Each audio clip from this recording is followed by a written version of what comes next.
Hey guys, tonight we drift back through icy time to the howl of wind against thatched roofs and the low groan of pine trees blanketed in snow. You're about to be born, not gently, mind you, but during the kind of storm that makes ravens fly low and elders mutter about omens. The sea hurls itself at the rocks outside.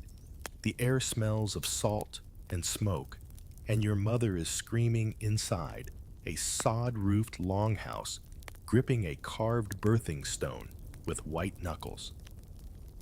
Welcome to the world, little Shieldmaiden.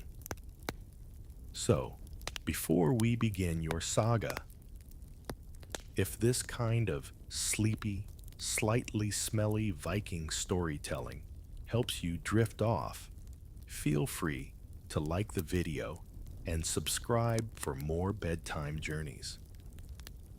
And if you're listening from somewhere cold and cozy, drop your location and local time in the comments. I love seeing where all our shield maidens are drifting off from.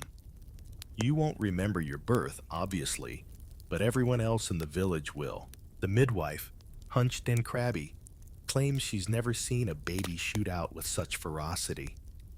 You come out, yelling fists, curled like tiny warhammers, and with a thick mop of hair, already tangled like kelp. They wrap you in wool and pass you to your exhausted mother, who names you after a grandmother, who supposedly scared a bear away by throwing salted herring. Outside, your father carves a rune into the doorpost to mark your safe arrival, then promptly slips on the icy threshold and sprains his ankle. An omen, perhaps, though no one can decide if it's good or bad.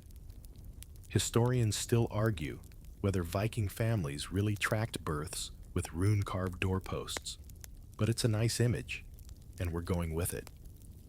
The first sounds you'll ever hear, besides your mother's panting and the midwife's swearing, are lullabies sung off-key by a drunk uncle and the steady hiss of wind through pine branches. Your village is small, nestled between jagged cliffs and a narrow fjord where mist curls like smoke from a dragon's nostrils. Livestock bleat in the background. The chickens, always unimpressed, strut around the mud-packed yard like they own the place. As a baby, you sleep swaddled in lambskin, laid in a cradle that used to be a beer trough. Vikings, resourceful as ever, didn't waste good wood on baby furniture when there were more pressing needs like axe handles and oars. Your cradle smells faintly of hops. When you cry, your mother sings old sagas and makes up rude verses about trolls with indigestion, which always makes you gurgle in delight. You grow surprisingly fast by your first winter. You've already bitten someone hard enough to draw blood. No one holds it against you. In fact, it's considered a good sign, fierce blood, they say. You're the sort of baby that won't cry at thunder, but wails when someone tries to put you down. Independent already. Winter nights are long here, dark for weeks on end. The only light comes from fish oil lamps and the occasional flicker of northern lights. You stare up at the green ribbons in the sky, gurgling like you understand the significance. Maybe you do. Historians still debate what early Norse folk truly believed about aurora borealis, but stories whispered to children claimed they were reflections from the armor of Valkyries riding overhead. You wrapped like a burrito in sheep's wool, chew your thumb and pretend to see them. The first person you bond with, aside from your mother, is your grandmother. She smells like onions and bear grease and mutters to the gods under her breath. She teaches you to recognize the sounds of different weather: rain slaps, snow whispers, hail tap dances on the roof. She also insists your spirit animal is a badger, stubborn, quiet, and unexpectedly savage. Your earliest memories form not as images, but as sensations: the roughness of woven linen, the tingle of snow melting on your skin, the buttery taste of early goat's milk cheese, and the warmth of being tucked against your father's fur-lined chest as he tells you about Thor's hammer with elaborate sound effects. He's not a great storyteller, but he makes you laugh. You don't know it yet, but your life will be a tapestry of odd contradictions, roughness and tenderness, blood and mead, battle cries and lullabies. Tonight, you are simply a Viking infant, snoozing beneath hanging bundles of dried fish and herbs, unaware that history will eventually whisper your name with awe and a hint of fear. Outside, the storm has passed. Stars peek through the dark like distant campfires. Somewhere in the distance, a wolf howls once softly. You snore in response. You take your first steps, just as the fjord thaws its icy skin, cracking and groaning like a waking giant. The village erupts in cheer, partly for you, mostly because the goats have stopped slipping on the frozen dung heaps. You waddle unsteadily across the packed mud arms outstretched like a drunken goose bundled in a tunic made from repurposed wolf pelt. Your mother claps. Your father weeps openly. Your grandmother offers you a raw onion as a treat. You eat it. You regret it. As toddlers go, you're a menace. By spring's end, you've climbed onto a roof twice and eaten one of your father's beard beads. Still, the village loves you. Vikings appreciated a bold spirit even in their children. There's a belief half joke, half sacred, that the gods watch brave toddlers with special interest. You snuck into the boathouse and smeared pitch all over your face, trying to fix a longship. Odin must be thrilled. Your favorite pastime is chasing chickens. Not for any reason, just for the joy of chaos. Your second favorite pastime is watching your older cousins practice swordplay near the goat pens. You sit in the mud eyes, absorbing every clang and grunt. One day, you take a stick and mimic their moves. It's clumsy but passionate. Your cousin sighs and gives you a nod of approval, which is the Viking equivalent of a standing ovation. Sensory memories deepen. You learn to identify people by the sounds of their boots on frozen earth. Your uncle stomps. Your aunt shuffles. Your grandmother somehow glides. You begin associating voices with smells. One cousin smells of wet leather, another of onions and shame. That one's always in trouble. The village, small as it is, becomes your playground.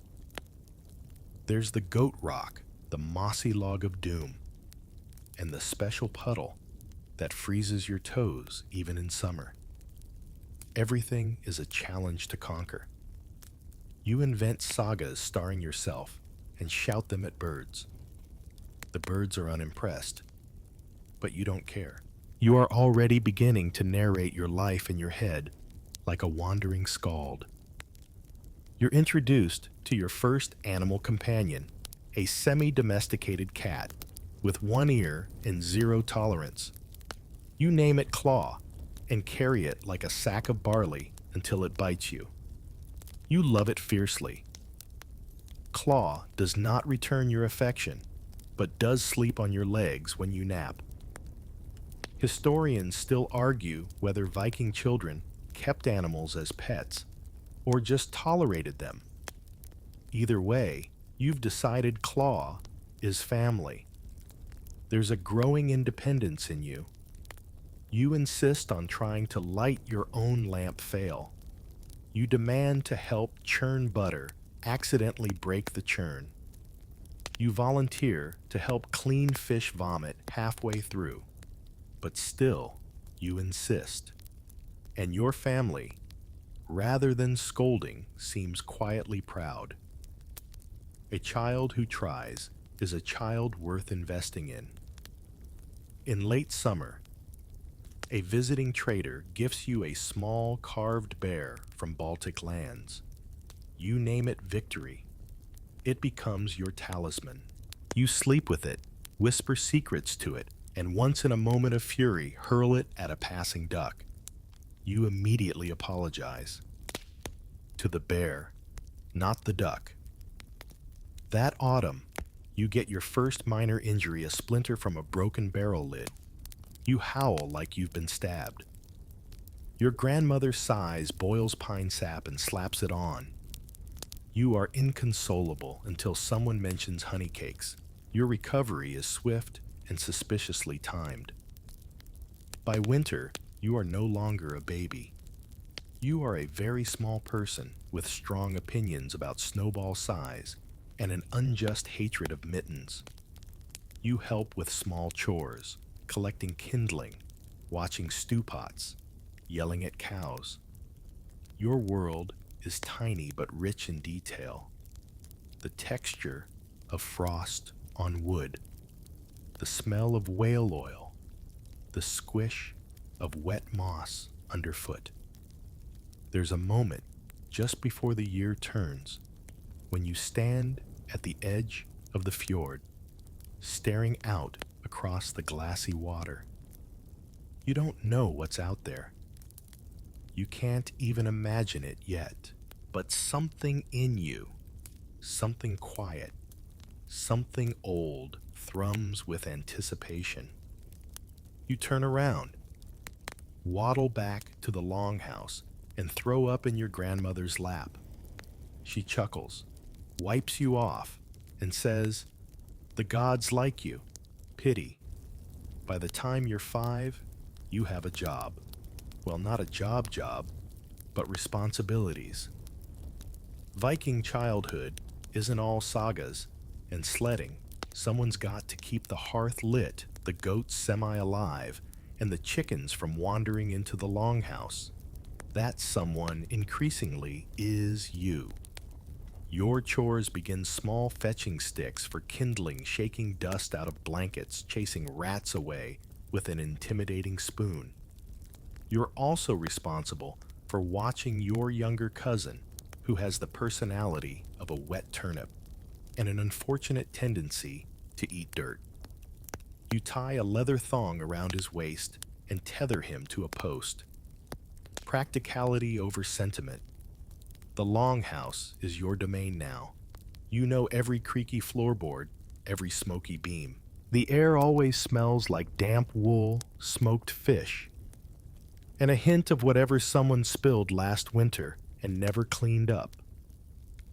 Historians still argue whether Viking houses truly stank that much, but based on the smells clinging to your tunic, they definitely didn't smell like pine-fresh detergent. You spend hours near the hearth, listening to old stories and pretending not to. The sagas swirl around you, like smoke tales of dragon-slaying sea monsters and women who won wars with nothing but wits and well-placed daggers. You begin to picture yourself in these stories, except taller and with better hair. Your grandmother teaches you how to stir porridge without burning it. You learn to recognize the sounds of stew, finishing the pop, the hiss, the deeply offended bubble. She also teaches you the secret to Viking seasoning onions, salt, and resentment. Outside, your father begins letting you carry tools, not sharp ones yet, but you hold a hammer as he builds fetching nails and pretending not to watch him work. You learn to judge the weather by the color of clouds. Pale gray means drizzle. Dark gray means storm. Greenish. Get the goats inside and start praying. One day, you help clean fish. Not pretend help, real help. Your hands reek of scales and seaweed, and your tunic will never smell normal again. But you beam with pride when your aunt uses your cleaned fish in the stew. She doesn't say anything, just slides the bowl toward you and raises an eyebrow. That's Viking praise. Take it. You start eavesdropping more. Adult conversations are treasure chests of information. Which neighbor owes whom dried cod who's sneaking off to the woods with whom, and which gods might be angry this week.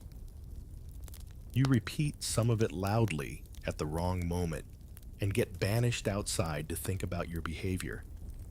You build a snow fort instead. No regrets. One chore you genuinely enjoy is berry picking. The forest is your secret world, mossy quiet full of rustles and surprises. You hum battle songs to scare away wolves, though it probably attracts them more. Once you spot a bear across the stream, it looks at you. You look back. You both decide you're not ready for this level of drama and part ways respectfully. Your chores are interspersed with growing lessons in decorum, like when to bow to a visiting chieftain, when everyone else does, how to greet a cirrus don't, and how to not blurt out that the guest's cloak smells like fermented herring, even if it really does. Clothing becomes a daily debate. You hate your scratchy wool tunic, but love the fur hat your uncle made you, except when it falls into the fire and now smells like regret. You outgrow your boots twice in a season and once wear mismatched shoes for a week before anyone notices, including you. Your daily rhythm settles. Wake at dawn. Help prepare morning mush. Chase animals, do your chores. Avoid punishment. Sneak bites of cheese. Listen to sagas fall asleep to the sound of someone snoring like a drowning walrus. Despite the chaos, you feel safe. There's a rhythm to life here, a pulse you now recognize. And slowly, beneath your chores and jokes, a seed is growing, an unshakable belief that you are meant for more than tending goats and stirring soup. One day, watching your older cousins sparring with wooden swords, you grip your stick tighter than usual. You whisper to yourself, "Someday, I'll be better than all of them." You say it again louder. Your cousin hears smirks and tosses you a wooden blade. It's heavier than you expected, but it feels right. The first time you truly hold a weapon, it's not glorious. It's a splintered stick, slightly curved, half-eaten by something with tiny teeth. But to you, it's Excalibur Mjolnir, and a thunderbolt rolled into one. You grip it with trembling hands, knees muddy, heart racing, while your oldest cousin, Haken, rolls his eyes and says, "Try not to hit yourself in the face." Training begins behind the goat pens. Why there? Because no one looks behind the goat pens unless something smells dead. You practice in secret, copying the moves you've seen others use, the step, the swing, the duck, the shout. You are absolutely terrible. You fall twice, hit yourself once, and accidentally stab a cabbage. But you love it. Your cousins, amused by your enthusiasm and lack of upper body strength, decide to help. They turn it into a game. Defend the barrel. Chase the chicken commander and the ever-popular dodge the stick. You get better, slowly. You stop flinching. You learn where to aim. You bruise, a lot. You carry those bruises like medals. One afternoon, you take down Hakon in a wild, flailing move that's 70% luck and 30% blind rage. He lands in goat dung. He looks up stunned. Then he laughs. You feel like you've just conquered Rome. Historians still argue whether Viking girls actually trained alongside boys in combat. but archaeological finds of female graves with weapons suggest that if not common, it was absolutely possible. You're determined to make it undeniable. Your grandmother watches your progress with a sly smile. She starts telling you older stories, ones not meant for children. Tales of shield maidens who rode with gods, who tricked kings, who held lines while others fled. She teaches you breathing exercises, how to control fear by chewing birch bark, how to spit intimidatingly without dribbling. You fashion a helmet out of a cooking pot. It falls over your eyes, but the symbolism matters. You patrol the yard with a confidence that borders on delusion. One of the chickens flinches. That's a victory. At night, you lie awake replaying battles in your mind, real and imagined. You whisper your own saga into the dark. Your name, your deeds, your destiny. You even give yourself a battle name, Frostfang. It doesn't make sense, but it sounds cool. One morning, your mother catches you sharpening a stick with your teeth. She says nothing, just hands you a real dull dagger and says, "Don't tell your father. It's your most treasured possession." You wear it tucked in your belt, practicing the slow, dramatic draw every chance you get. You also begin testing your strength in other ways, hauling buckets of water farther than required, chopping firewood with gusto, racing uphill with armfuls of wet laundry. Your muscles ache at night. You don't care. It means you're becoming something. A traveling skald visits the village and performs a poem about Lagertha, the great shield maiden. You listen spellbound. Every word etches itself into your bones. You follow him for days asking questions. He finally gives you a riddle instead of an answer. What do you call a warrior who never lifts a sword? You ponder it endlessly. Your siblings tease you for your new obsession. They call you Mud Warrior and Goat Knight. You respond by sneaking eel guts into their boots. Fair is fair. Eventually, your father notices the bruises and blisters. He watches you spar in the yard, says nothing, and walks away. The next day, he gives you a wooden shield. It's too big. You can barely lift it, but you hold it anyway. It smells of pine and pride. That night, sitting near the hearth, he finally speaks. If you want to fight, you'll need to know why. You shrug. To win. He shakes his head. To survive. To protect. To come back. You don't quite understand. Not yet. But you will. For now, you lift your stick. You square your stance. You pretend it's steel. And for a brief shining moment, as the cold air fills your lungs and the stars prick the sky, you believe it is. The day you join your first raid starts with spilled porridge. It's not symbolic, just clumsy. But still, you decide it's an omen, a sloppy, oat-scented omen of destiny. Your mother scolds you. Your grandmother chuckles.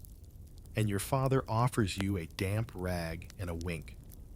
Don't worry, he says the sea won't care about your breakfast. You're 14, technically old enough to fight, though no one actually expected you to go. But there's been a shortage of able warriors this season, and you've been sparring in the yard with such wild dedication that the chieftain finally shrugged and muttered, "Fine, she can come. Just don't let her drown." You don't plan to drown. You plan to conquer. As you approach the longship, your hands tremble not from fear, but anticipation. The ship is sleek and low, its carved prow ending in a dragon head, snarling against the mist. It smells like pine tar seaweed and ancient unwashed boots. Your armor is piecemeal. A leather vest, 2 sizes too big bracers, once owned by a blacksmith, and your own patched tunic beneath it all. Your shield is round wood banded with iron, and you clutch it like a life preserver. As you step aboard, the entire ship rocks. A cousin mutters, "Hope she doesn't get seasick." You do, immediately, but only for a minute. The voyage is long, loud, and miserable. Salt spray hits your face like a thrown fish. Seagulls scream overhead with what feels like judgment. Your stomach flips, then settles, then flips again. You huddle on deck teeth, chattering, soaked to the bone, gripping your shield, and whispering motivational sagas to your boots. Night falls. The sky turns to velvet stars, scatter like spilled grain, and someone starts a low chant to the gods of travel. You join in your voice, hoarse but fierce. A moment later, someone passes you a chunk of dried meat. You gnaw it like a champion. It tastes like regret, but you don't complain. Dawn reveals a foreign coastline, rocky green, full of potential. This is Saxon land, they say, rich in sheep monasteries and people who don't lock their doors properly. Your orders are simple. Stay behind. The real fighters watch their backs and try not to trip. Your first taste of battle isn't a battle at all. It's a scramble. You rush up a muddy hill, heart pounding, shield up, axe shaking. There's shouting, clanging smoke. A rooster crows somewhere bizarrely. You skid through a cabbage patch and land on your rear just as someone tosses you a real weapon, a short sword, still blood slick. You nearly drop it. Then you rise. The first person you face is a monk. He throws a bucket at you and runs. You don't chase him, mostly because the bucket hurts. Then comes a farmer. He swings a rake like a halberd. You duck. You jab. He flees. You scream, mostly from adrenaline. Behind you, someone yells your name and tosses a flaming brand into a thatched roof. The fire crackles and lights the morning with orange glow. You're stunned, horrified, exhilarated. Later, when the shouting dies down, you help tie bundles of stolen cloth and salted pork. Your hands are cut and dirty, but you feel alive, victorious. Guilt tickles at your ribs, but you push it down. Everyone here knew what they signed up for. Right. That night, back on the longship, you stare into the sea and replay the chaos. You didn't kill anyone. You didn't freeze. You stood your ground. You saw battle and lived. That has to count.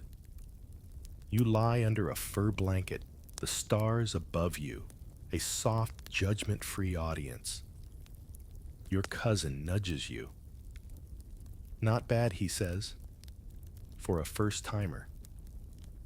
You nod, too tired to answer. Salt clings to your skin. Your sword hand throbs. Your face is sunburnt, but inside a quiet, blazing pride.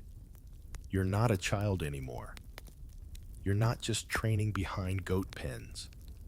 You've stepped into the world clumsy, uncertain, but real. Tomorrow, you'll help row home. You'll sort loot. You'll pretend to sleep through the guilt. But tonight you dream of firelight on steel and the taste of victory mixed with sea air. Saxon lands are nothing like home. For one, everything smells cultivated. It's disconcerting.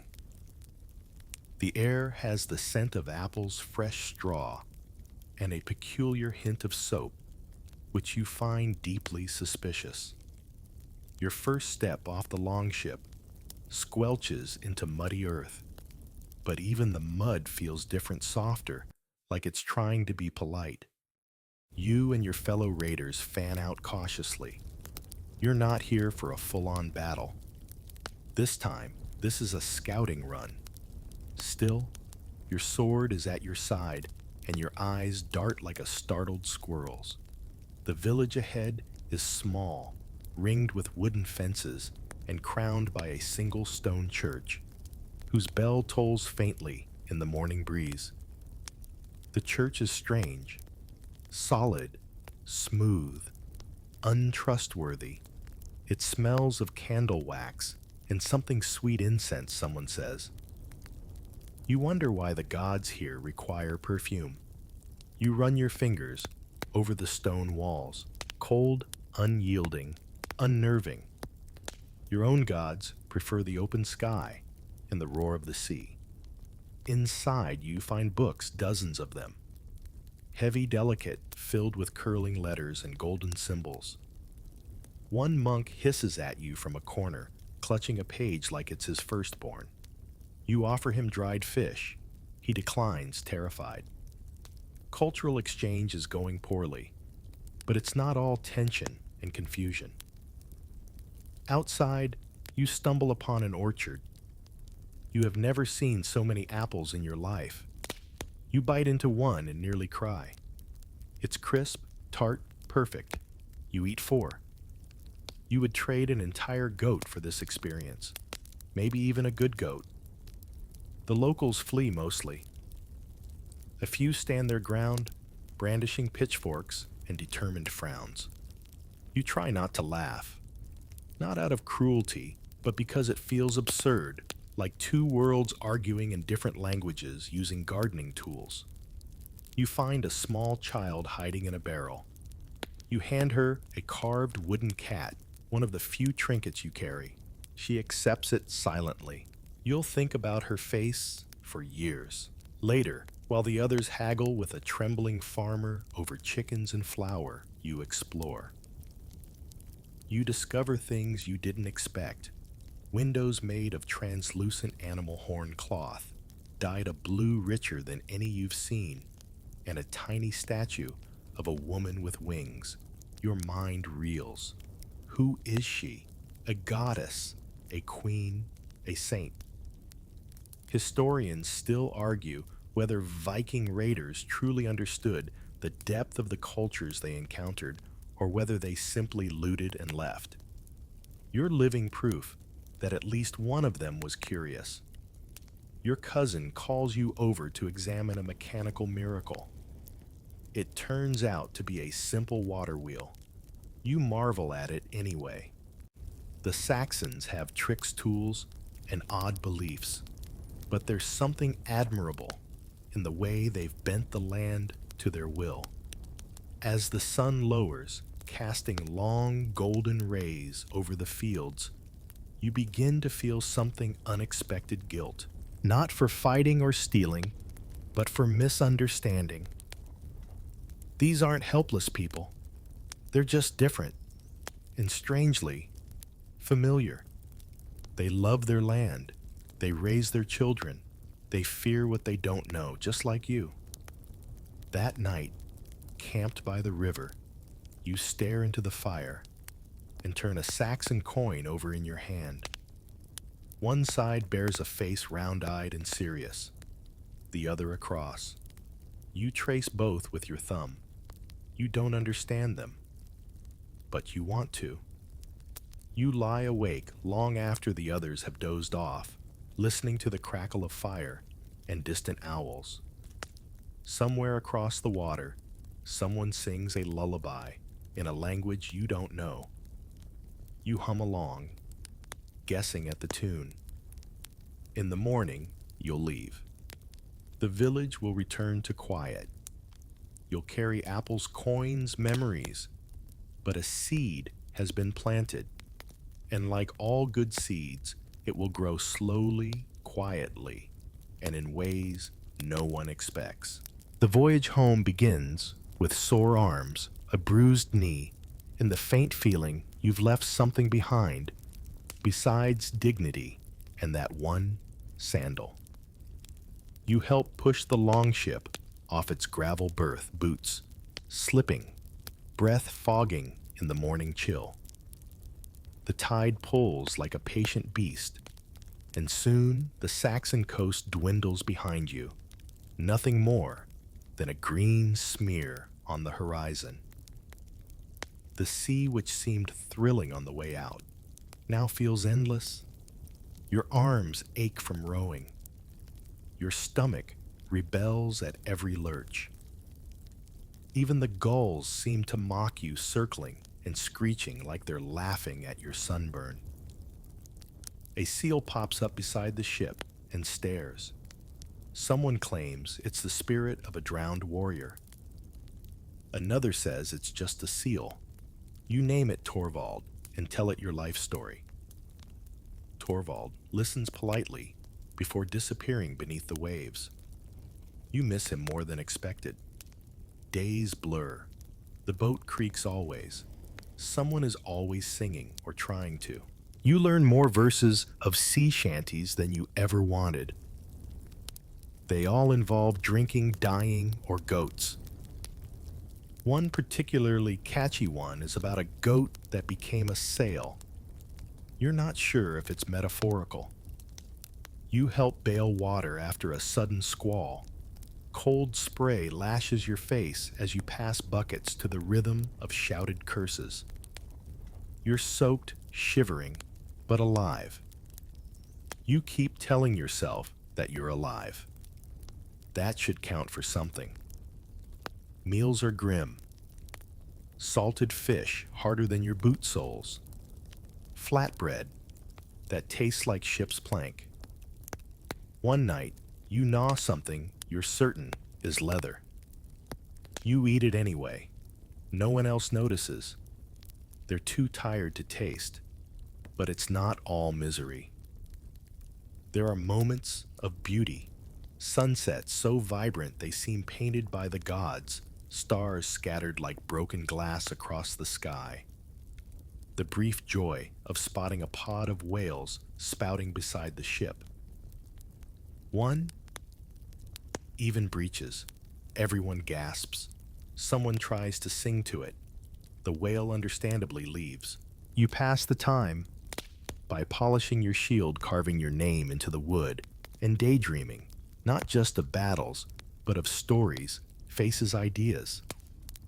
You wonder what other people eat, how they celebrate, what songs they sing when no one's invading them.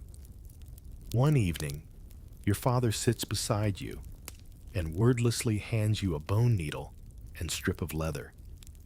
"Fix your bracer," he says. It's not an insult. It's a compliment, a sign of trust. You sew by moonlight, stabbing your thumb more than the leather, but finish nonetheless. Your hands look grown now, calloused, stained, capable. Historians still debate how much personal reflection Viking warriors engaged in during voyages. But from your vantage point, the answer is plenty. When the oars are still and the stars are out, thoughts come easy. You remember the Saxon child with the wooden cat. You wonder if she named it, if she forgave you. A few days before landfall, you hit a storm. The sky churns. Waves rise like angry hills. You cling to the mast, heart thudding, drenched and helpless. Your shield is tied down, your sword sheathed, but none of that matters. The sea doesn't care about weapons, only balanced timing and humility. You vomit over the side, twice. Someone else does it on you. Bonds are forged. When the storm clears, you find a piece of sea glass on the deck, green, smooth, shaped like a teardrop. You pocket it, deciding it's a charm now. It will join the other treasures in your pouch: a Saxon coin, an apple seed, a chicken feather origin unknown, and a stone that maybe looks like a face. At last, the coastline of home appears: gray cliffs, pine forests, and smoke spiraling from familiar hearths. The longship groans into the fjord, and you feel a pang of disbelief. You made it. You went to war. You saw new lands, and you came back. You step onto solid ground, knees wobbly, heart full. A child runs past chasing a goat. It feels like a dream you once had. You're home, but you're not the same. The feast begins before the boats are even fully unloaded. Torches flicker. Tables groan under the weight of roasted meats, fresh bread, and barrels of mead that slosh like waves with every thump. The smell of wood smoke, charred lamb, and spilled ale saturates the night air. You can barely hear yourself think over the singing off-key, of course, and the occasional celebratory belch. Your feet are still damp from the voyage. Your tunic smells of seaweed and sweat, but none of it matters. You are home, and you are a returning raider, which means tonight you are honored, toasted, and in at least 2 songs mildly fictionalized. The skald stands on a bench flushed with drink, declaring, "She struck down 10 men with one swing." You choke on your mead. Someone next to you murmurs, "Wasn't it a rake?" You glare. The skald S undeterred. That's the thing about Viking feasts. Facts are optional. Drama is mandatory. Your shield is propped against the wall like a trophy. Your father has already bragged about you to every adult present repeatedly. And then she stared down a monk so hard he gave her his shoes. Not true, but entertaining. You smile politely through it all, sipping mead that burns your throat and makes your ears hot. Across the table, a cousin challenges you to a bone-breaking contest. You decline. Another offers a chunk of honeycomb the size of your fist. You accept. It's warm golden and sticks to your teeth. Perfect. Mead flows like a river, and so do stories. You find yourself caught in a circle of older warriors, each recounting raids from their youth. You listen wide-eyed, laughing at the absurd, wincing at the gruesome. Someone tells a tale involving a bear, a bishop, and a runaway sausage cart. You decide never to ask follow-up questions. Then comes the poetry.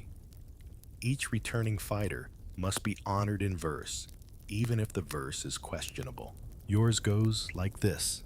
She struck like a storm, bold, swift, and wild, with a sword in her hand and the grin of a child. You're not sure if it's flattering or embarrassing. Probably both. But you smile, cheeks flushed as the crowd roars approval. As night deepens, the mood shifts. The fire crackles lower. The songs soften. Someone passes around a pipe filled with herbs that make everything sound like a lullaby. You sit back full and buzzing, letting the warmth of the hall and the hum of voices wrap around you like a blanket. But not all is light. One seat remains empty, a warrior who didn't return. A small bowl of mead sits untouched in their honor. You stare at it for a long time. The room doesn't go silent, but it hushes slightly in unspoken understanding.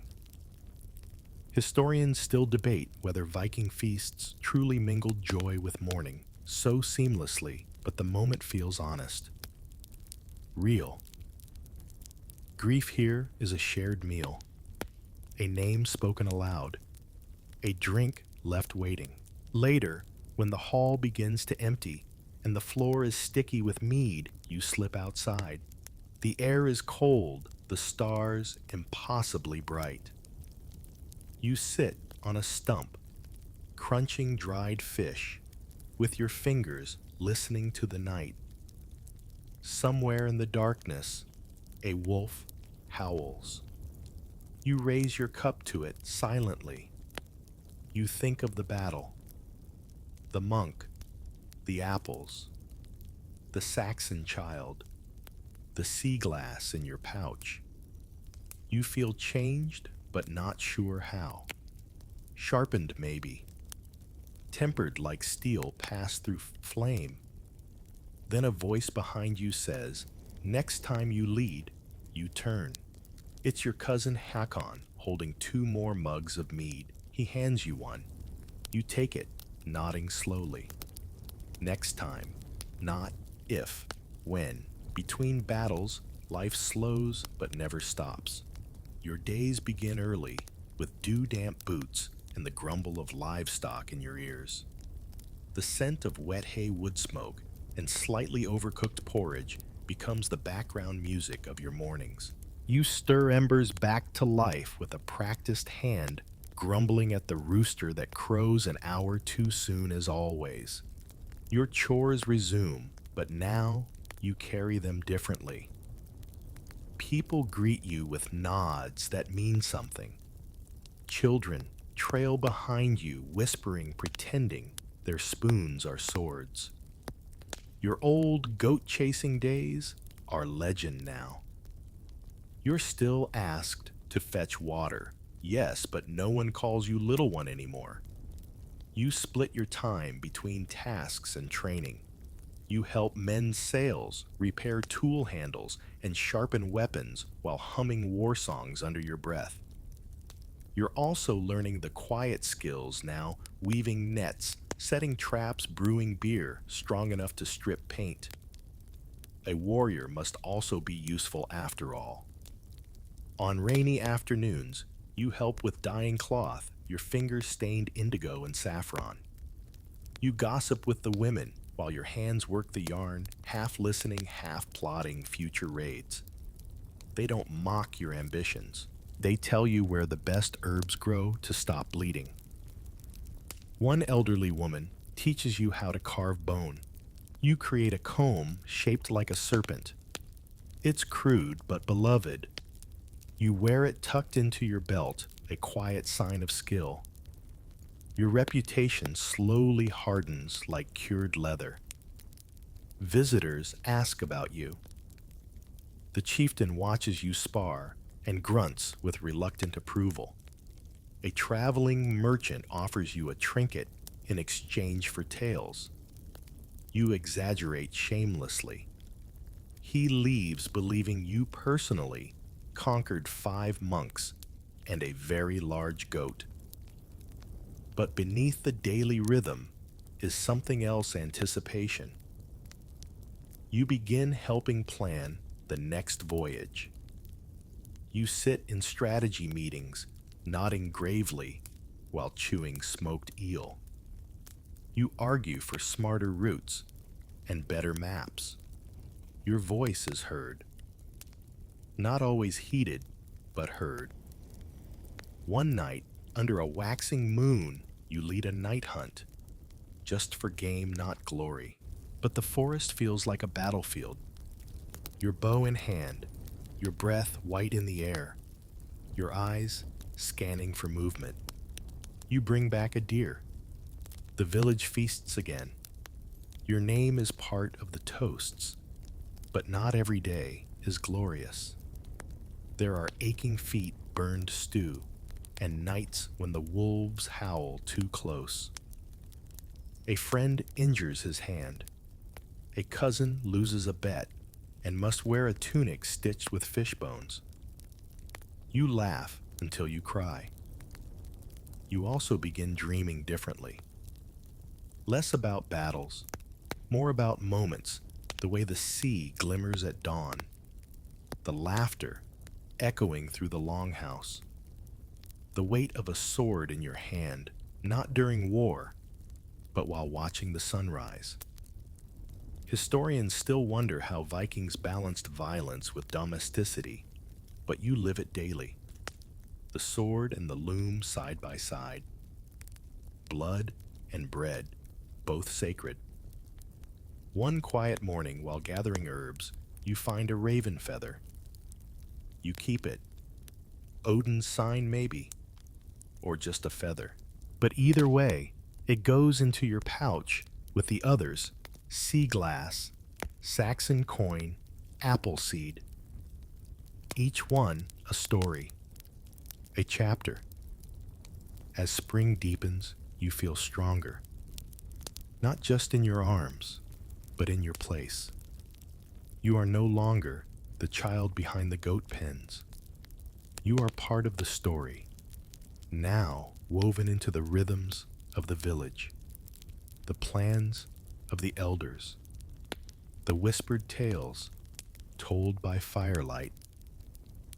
You fall asleep each night with calloused hands, a full belly, and the quiet certainty that your saga is far from over. You don't mean to fall in love, it just happens. Like stepping into a trap you should have seen coming, but didn't, because the trap has nice eyes and is annoyingly good with an axe. He's not from your village, but close enough. A neighboring clan's warrior sent to discuss trade or grain quotas or something equally boring. You don't remember. You were too busy trying not to stare. He's tall, of course. They always are. With a scar that looks suspiciously staged and a grin that's far too pleased with itself. You spar once, just to show dominance. You nearly knock him flat. He laughs and asks you to dinner. You consider saying no, then say yes. The flirtation is a game 1 part wordplay, 2 parts mock combat. You swap insults like compliments. He gifts you a carved fish. You respond by beating him at arm wrestling and stealing his mead.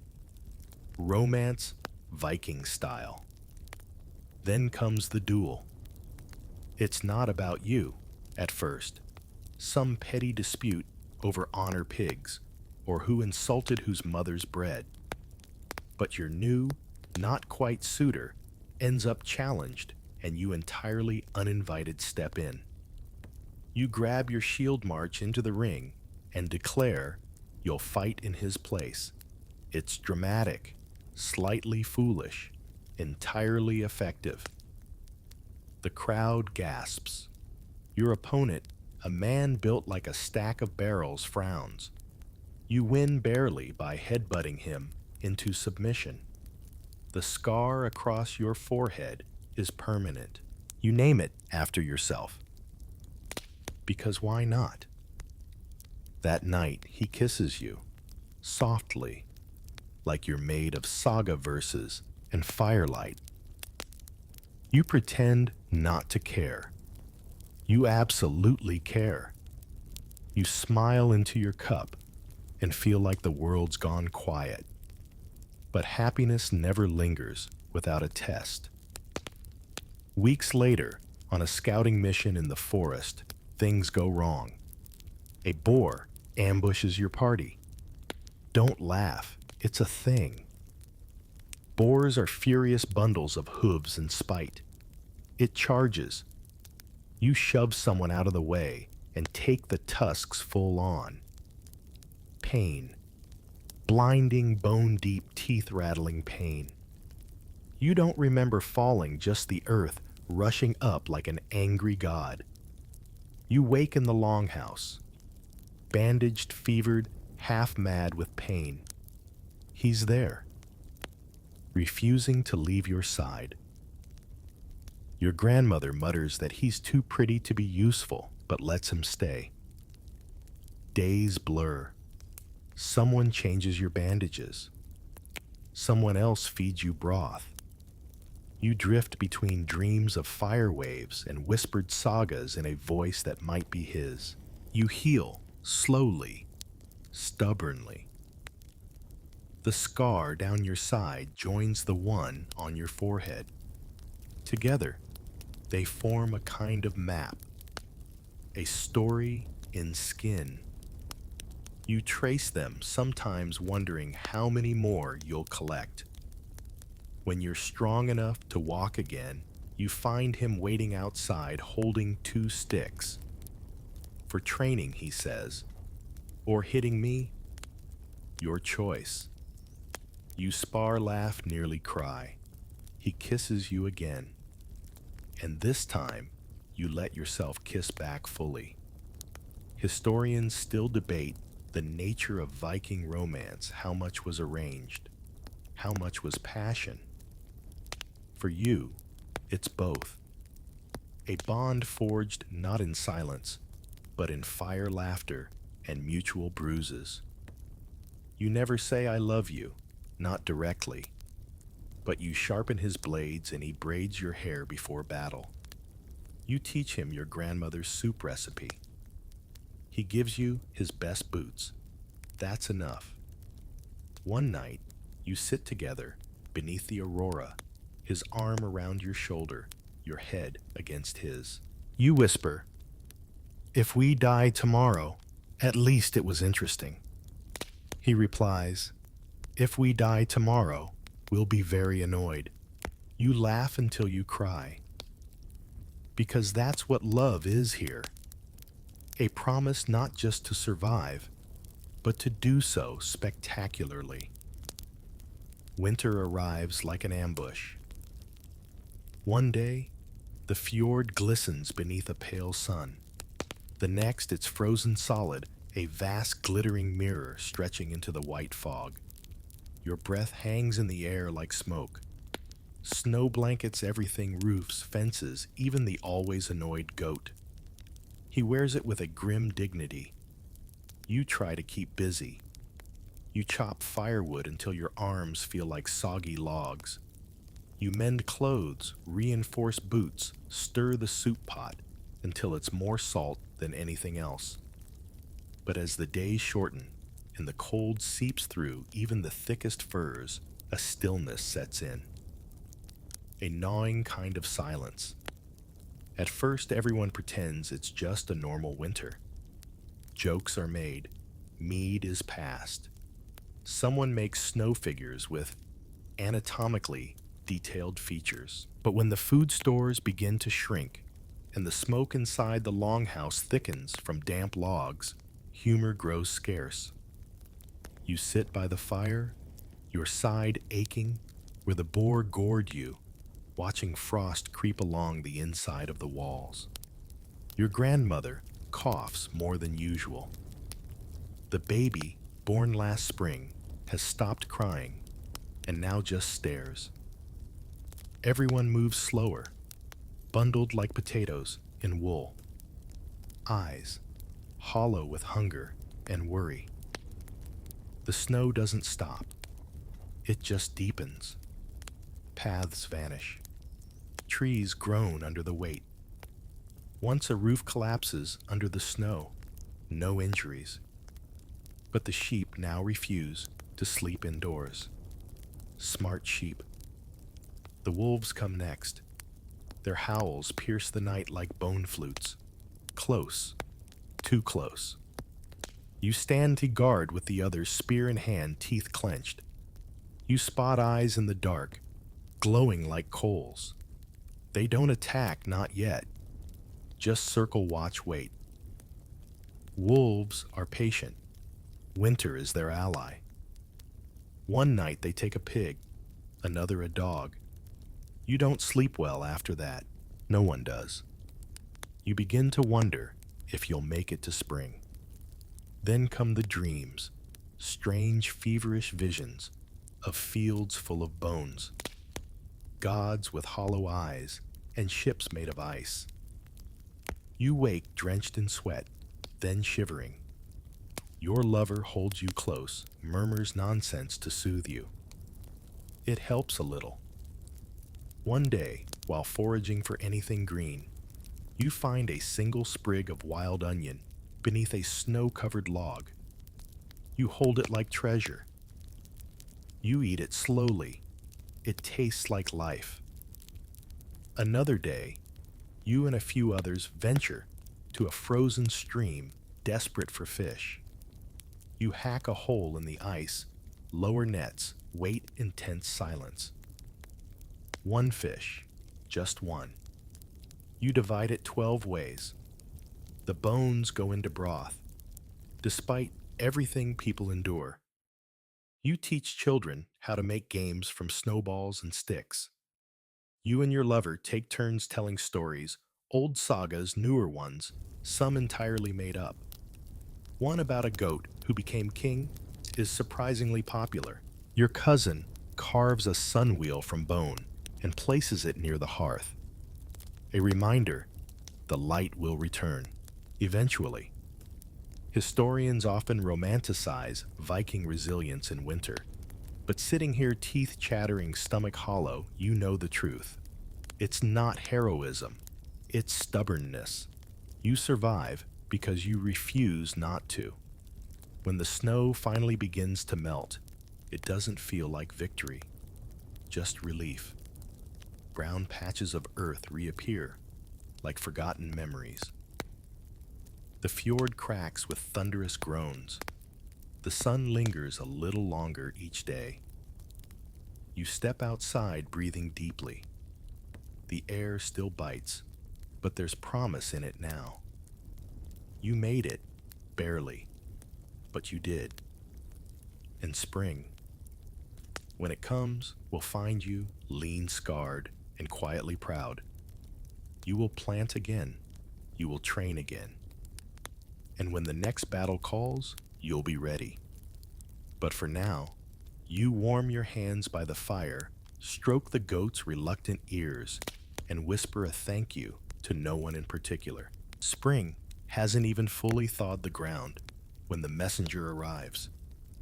She rides in fast cloak flapping hair braided with raven feathers.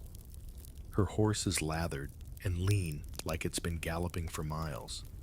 She doesn't dismount so much as leap mud splashes and marches into the longhouse as if she owns it. You know immediately something's about to change. She speaks with clipped authority, her accent touched by a coastal lilt. Queen Astrid of the Stone Islands calls for all loyal warriors. A pause. Especially the ones with nothing to lose. Well, that's you, isn't it? And Queen Astrid, as rumor goes, is Lagertha's cousin or niece, or possibly a figment of dramatic storytelling. She rules an outpost carved into cliffs, known more for its storms than diplomacy. Some say she communes with spirits. Others claim she poisoned her first husband with mushroom soup and a smile. You're intrigued. The call spreads like fire through dry moss. Your lover frowns. She's a witch, he mutters. Or worse, organized. You laugh. He doesn't. That night, you pack anyway. Preparation is swift. You gather your gear, well-worn boots, trusty sword shield marked with a growing constellation of nicks. Your pouch of talismans comes too: sea glass, raven feather, Saxon coin. You hesitate, then add a new item: a sunwheel carved during the hungry days. For luck. The journey to the Stone Islands takes you across unfamiliar ground marshes, thick with fog forests that echo strangely, and coastal roads where the wind sings in eerie minor keys. The men stay close. The horses spook easily. When you reach the cliffs, you understand the name. The islands rise like fangs from the sea, battered by waves, crowned with stone halls that cling like barnacles. The people here look hardened, sea-bitten skin, sharp eyes, laughter like knife blades. Queen Astrid herself is younger than expected. Tall, dark-eyed, clad in a tunic embroidered with spiral runes. She carries no weapon, just a staff, carved with unfamiliar symbols. Her voice cuts through the hall like wind through pine. I don't want heroes, she says. I want survivors. You step forward.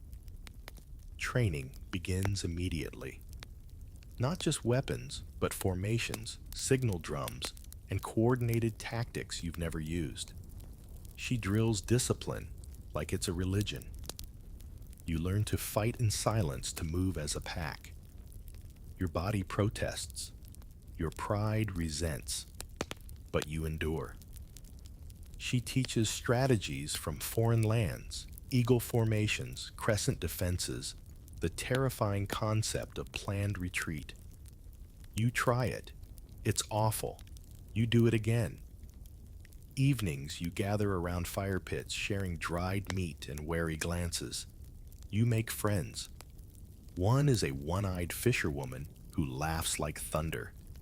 Another, a teenage boy who paints skulls on his arrows and names them after fruit. You also meet her Queen Astrid under quieter circumstances. Once, while fetching water, you stumble upon her meditating by the sea. She opens, one eye says step lighter, the rocks remember, then goes back to chanting.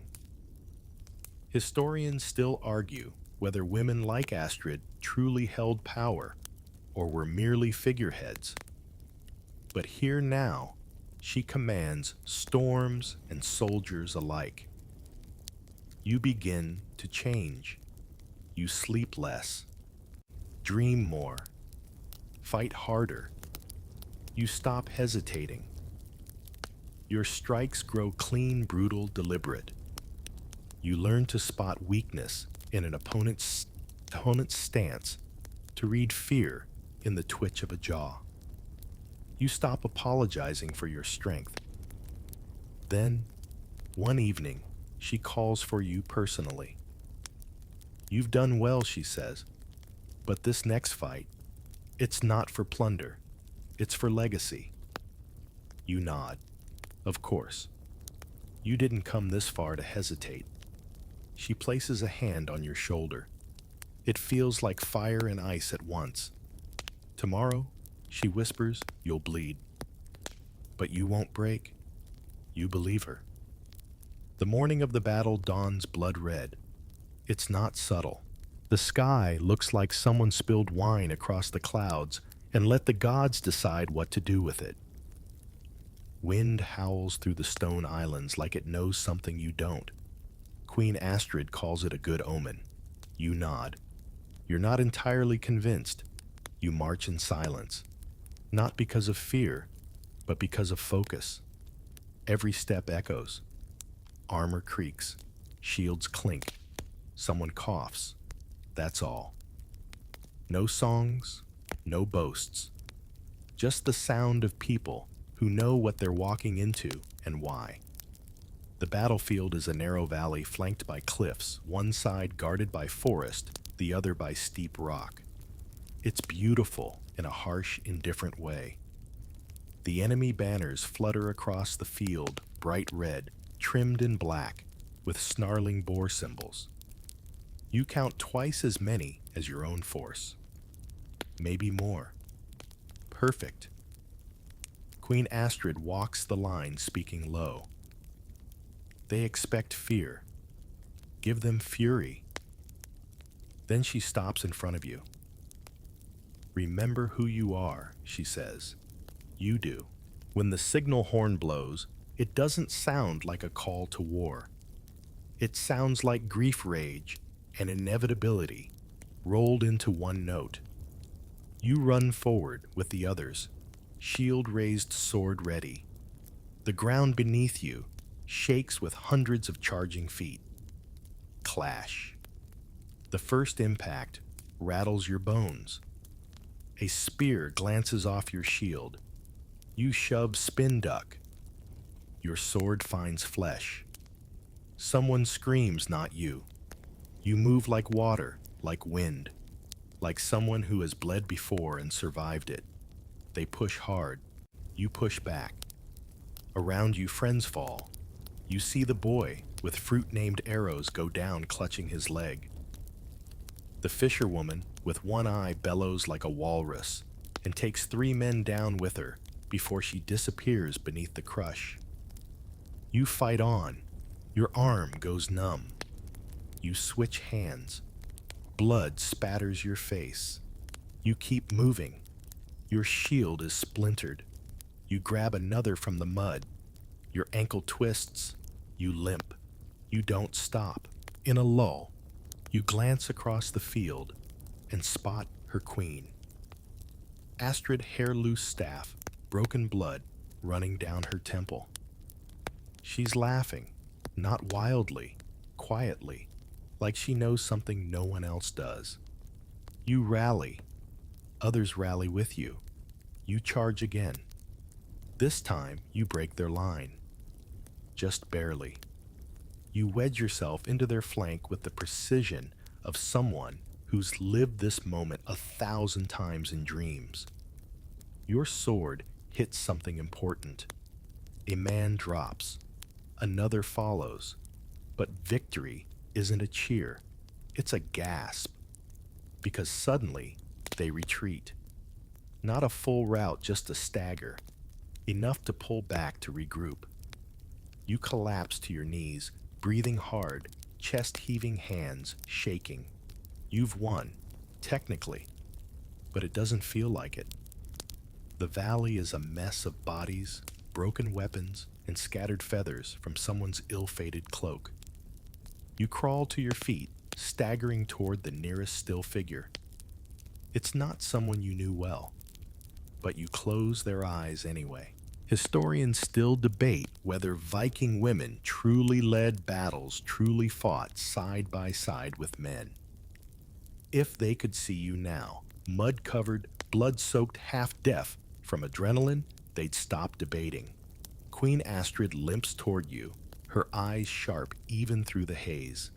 You fought like the sea, she says, relentless, terrifying. You try to smile. It's mostly teeth and exhaustion. You've almost won, but not without cost. When you return home, the sky is gray and still. Not storm gray, not snow gray, just empty, like the gods themselves have paused to breathe. Your village hasn't changed, not visibly. The longhouses still smoke. The goats still bleat judgmentally. Someone is still chopping wood, far too early in the morning.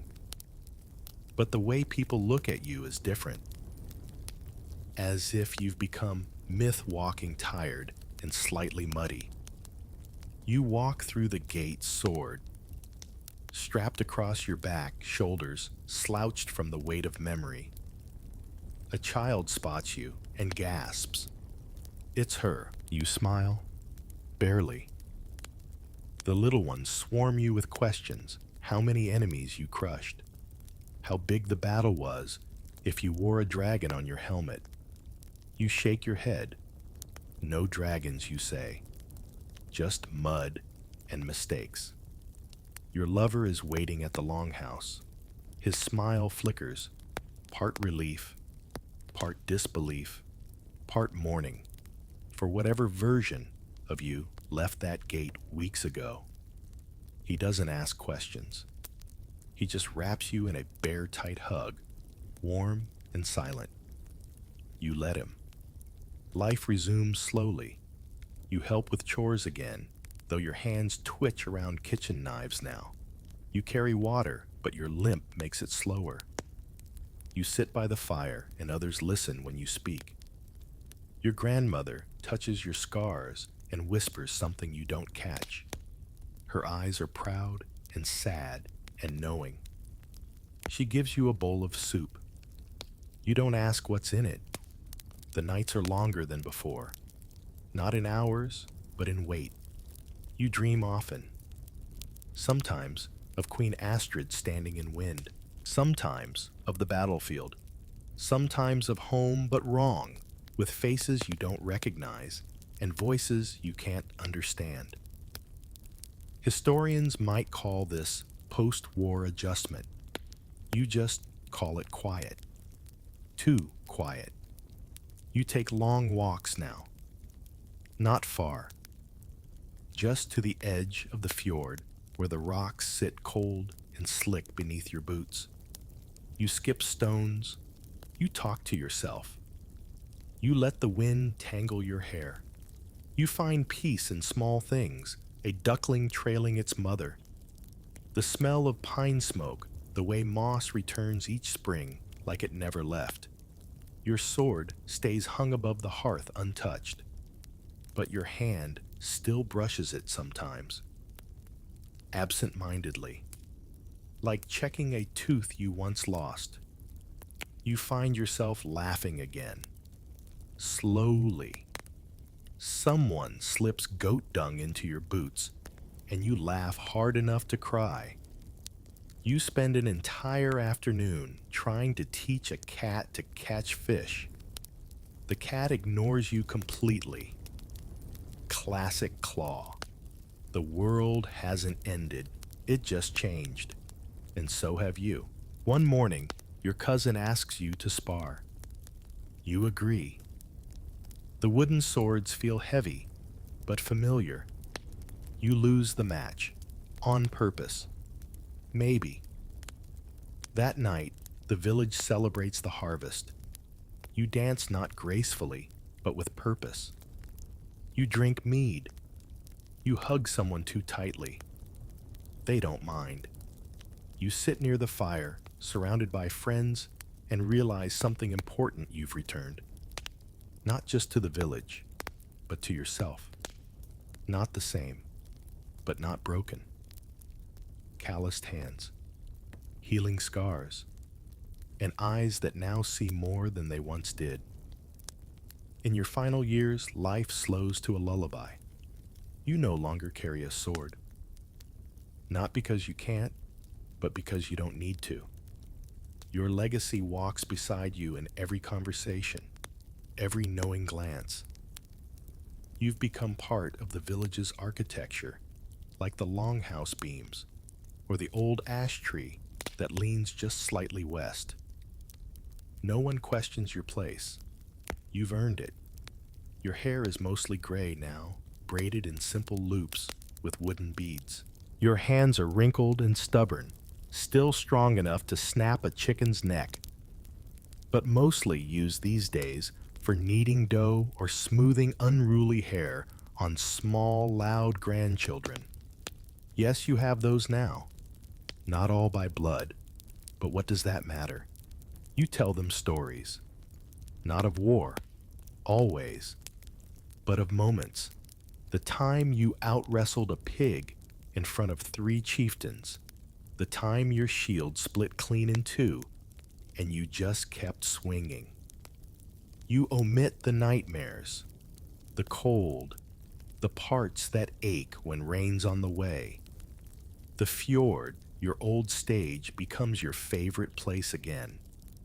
You sit on the rocks wrapped in furs, watching seabirds wheel and the tide push and pull like breath. Sometimes you talk aloud to old friends long gone. Sometimes you hear answers in the wind. One grandchild asks, "Were you really a Shieldmaiden?" You grin, "I still am." Then you tickle them until they collapse in giggles. Later, you show them how to hold a sword, gently, like a truth you don't want to hurt. The longhouse feels smaller now, but warmer. Your seat near the hearth is your throne. People come to you for wisdom, for jokes, for help curing fish or hearts. You give them what they need. You still spar sometimes, mostly with words. But once a year, you challenge someone to arm wrestling. You usually win, just barely. You suspect they let you. Your pouch of talismans is still intact.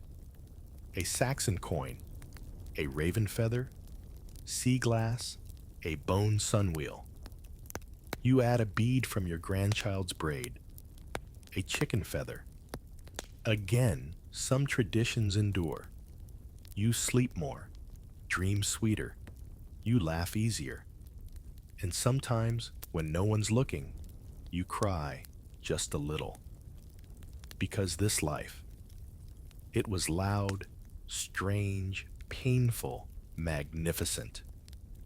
One evening, As the sun sets over the fjord in a blaze of gold and purple, you sit with your lover, older, now slower, still sharp-eyed, and sip warm mead. He leans on your shoulder. You both sigh. No words, none needed. You've become legend, not because you sought glory, but because you lived fully through storms, songs, scars, and softness. You stayed. You grew. You returned. And now, as twilight slips into your bones, you whisper one last promise to the wind I was here. And now, as the last embers in the hearth begin to fade, you settle deeper into your furs, the weight of the years wrapped around you like a warm, familiar cloak. The longhouse is quiet, just the soft breathing of sleeping kin, the occasional creak of timber, the sigh of wind brushing against the walls like a lullaby from the gods. You close your eyes and listen to the rhythm of your own breath, slow, steady, like waves lapping the edge of the fjord. Outside, the moon casts silver light across snow-dusted fields, and somewhere far off, an owl calls once gently. In your mind, the memories drift like fog, the sway of a long ship, the clang of swords, the laughter of friends long gone. Faces flicker through the dark, some laughing, some solemn, all beloved.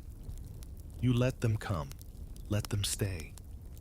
Your hands once strong enough to hold back death now cradle softness, a child's hair, a warm cup, a memory you don't need to tell aloud, because they know.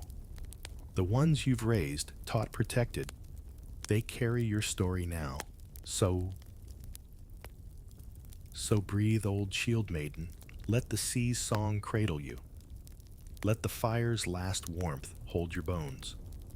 You've walked the path, held the line, fought, healed, mourned, and loved. Your name has echoed in halls and in hushes, but no saga is sung with just steel and firelight. Some parts of the journey are less poetic, itchy, awkward, and soaked in goat sweat. See, surviving battle is one thing. Surviving a week on campaign without soap, that's something else entirely. So before you rest, let's take a moment to talk about the side of Shieldmaiden life that never made it into the sagas. The smells, the chafing, the real enemy lice. Welcome to the not-so-glorious art of staying vaguely clean in the Viking Age. Hold your nose. This part gets real. Your pack, made of hide and strung with sinew, is heavier than it should be. Inside, dried fish, a wooden comb, one spare tunic, crusty a tin of bear fat, and a clay vial of something that might have once been perfume, or possibly fermented goat milk. Hard to tell. Your shield rests on your back, bouncing against your hips as you walk, and the leather straps are already chafing under your arms. The older women seem to march with a kind of resigned elegance. One of them, Brynhild, claims to have crossed the Jutland Peninsula on foot without so much as a blister. But then again, she also claims her grandmother was a Selkie. You choose to believe the blister story at least. She occasionally yells back reminders, switch feet more often. Don't breathe through your mouth. Mind the witch stones. A witch stone, you ask. Supposedly bad luck if you step on one while menstruating, but we'll get to that later. The first rest stop involves a very scientific process of sitting down on the driest moss you can find. You unbuckle your breastplate, which by now has begun its daily war with your collarbones. and you inhale big mistake. Someone's socks have already evolved into their own ecosystem. You wonder if maybe the Romans had it right with their sandal soldier aesthetic. But no sandals wouldn't last a day in this terrain. And besides, frostbite is humbling. You munch on some dried fish, rinse your mouth with a swig of sour mead, and glance around to see if anyone else is trying to brush their teeth. Nope. Dental hygiene at this point is more theoretical than habitual. You saw someone chew on birch bark yesterday, though. That counts. As night approaches, you set up camp with the others. It's a simple formation. 3 small fires, 1 ring of tents, and a designated latrine trench that somehow always ends up uphill. You make a mental note to pitch your sleeping spot accordingly. The women around you begin to unwind figuratively and literally. Armor is shed, limbs are stretched, and complaints begin to fill the air like a chorus of medieval bedtime prayers. You find comfort in the familiarity of it all. The forest dims, the owls begin their commentary, and you tuck your boots under your rolled-up cloak, hoping no one borrows them again. You lie back, stare up at the canopy, and listen to someone scratch at a flea bite like they're trying to play a harp with their knuckles. You think about tomorrow. More mud, more sweat, more suspicious goat milk products. You wouldn't trade it for anything. Not even a hot bath. Morning doesn't so much dawn as slap you across the face with a cold, damp rag. There's dew on your forehead, probably also on your socks, and the first thing you smell is someone reheating last night's onion porridge over a fire. Lovely. But you've got bigger problems, your underarms specifically. The kind of chafing that chainmail brings is a very special kind, an intimate betrayal by every ring of iron you once admired. You sit up, shift your arms, and wince. The leather straps that hold your chainmail hauberk in place have been rubbing against the same 2 spots on your skin since yesterday, and now they're redder than a Viking's wedding toast. No one talks about this part of warrior life, how armor isn't just heavy, it's abrasive. And when combined with body heat sweat and 0 modern conveniences, it becomes a medieval exfoliation nightmare. Gudrun Bless, her deluded optimism, pulls out a tiny bone container of animal fat. For the pits, she says, handing it to you with all the seriousness of a battlefield surgeon. You take a dab and apply it beneath your arms. It's slippery. It smells vaguely like old stew, but it helps at least until you put the chainmail back on, and it soaks through like your armpits are marinating in lamb gravy. You might be wondering, why not just go without armor, huh? That would be like bringing a soft pillow to a bear fight. Armor means survival, and survival means dealing with the swamp that your torso becomes during a march. There's a reason these women are tough, not just from swinging axes, but from enduring the slow, maddening itch of 1,000 tiny heat rashes. Some shield maidens try lining their undergarments with moss or wool scraps to soften the blow. It's a decent idea until it starts to mold. Others go for bear fat goose grease, or a mix of both with dried herbs, which doubles as both protection and makeshift perfume, emphasis on make and shift. Historians still argue whether female fighters used specially tailored armor. Some archaeological digs suggest alterations in size and fit, but many believe they simply wore what was available, usually oversized hand-me-down hauberks from brothers or lovers who no longer needed them. Read deceased. You glance around this camp and spot Brynhild again, now shirtless and unashamed, scrubbing her chainmail with sand and a rag. If it stinks, she says so to you. It's unclear whether she means to clean the armor or just accept the smell as part of the persona. Either way, you follow suit using a small handful of sand to scrub at your metal sleeves. It does help slightly. The scratchy texture leaves your palms raw, but at least the stink is muted. Odor, it turns out, is more than a nuisance. It's a form of communication. The riper you are, the more seasoned you appear, or so the joke goes. A rank warrior is a real warrior, and no one trusts someone who smells like lavender during battle.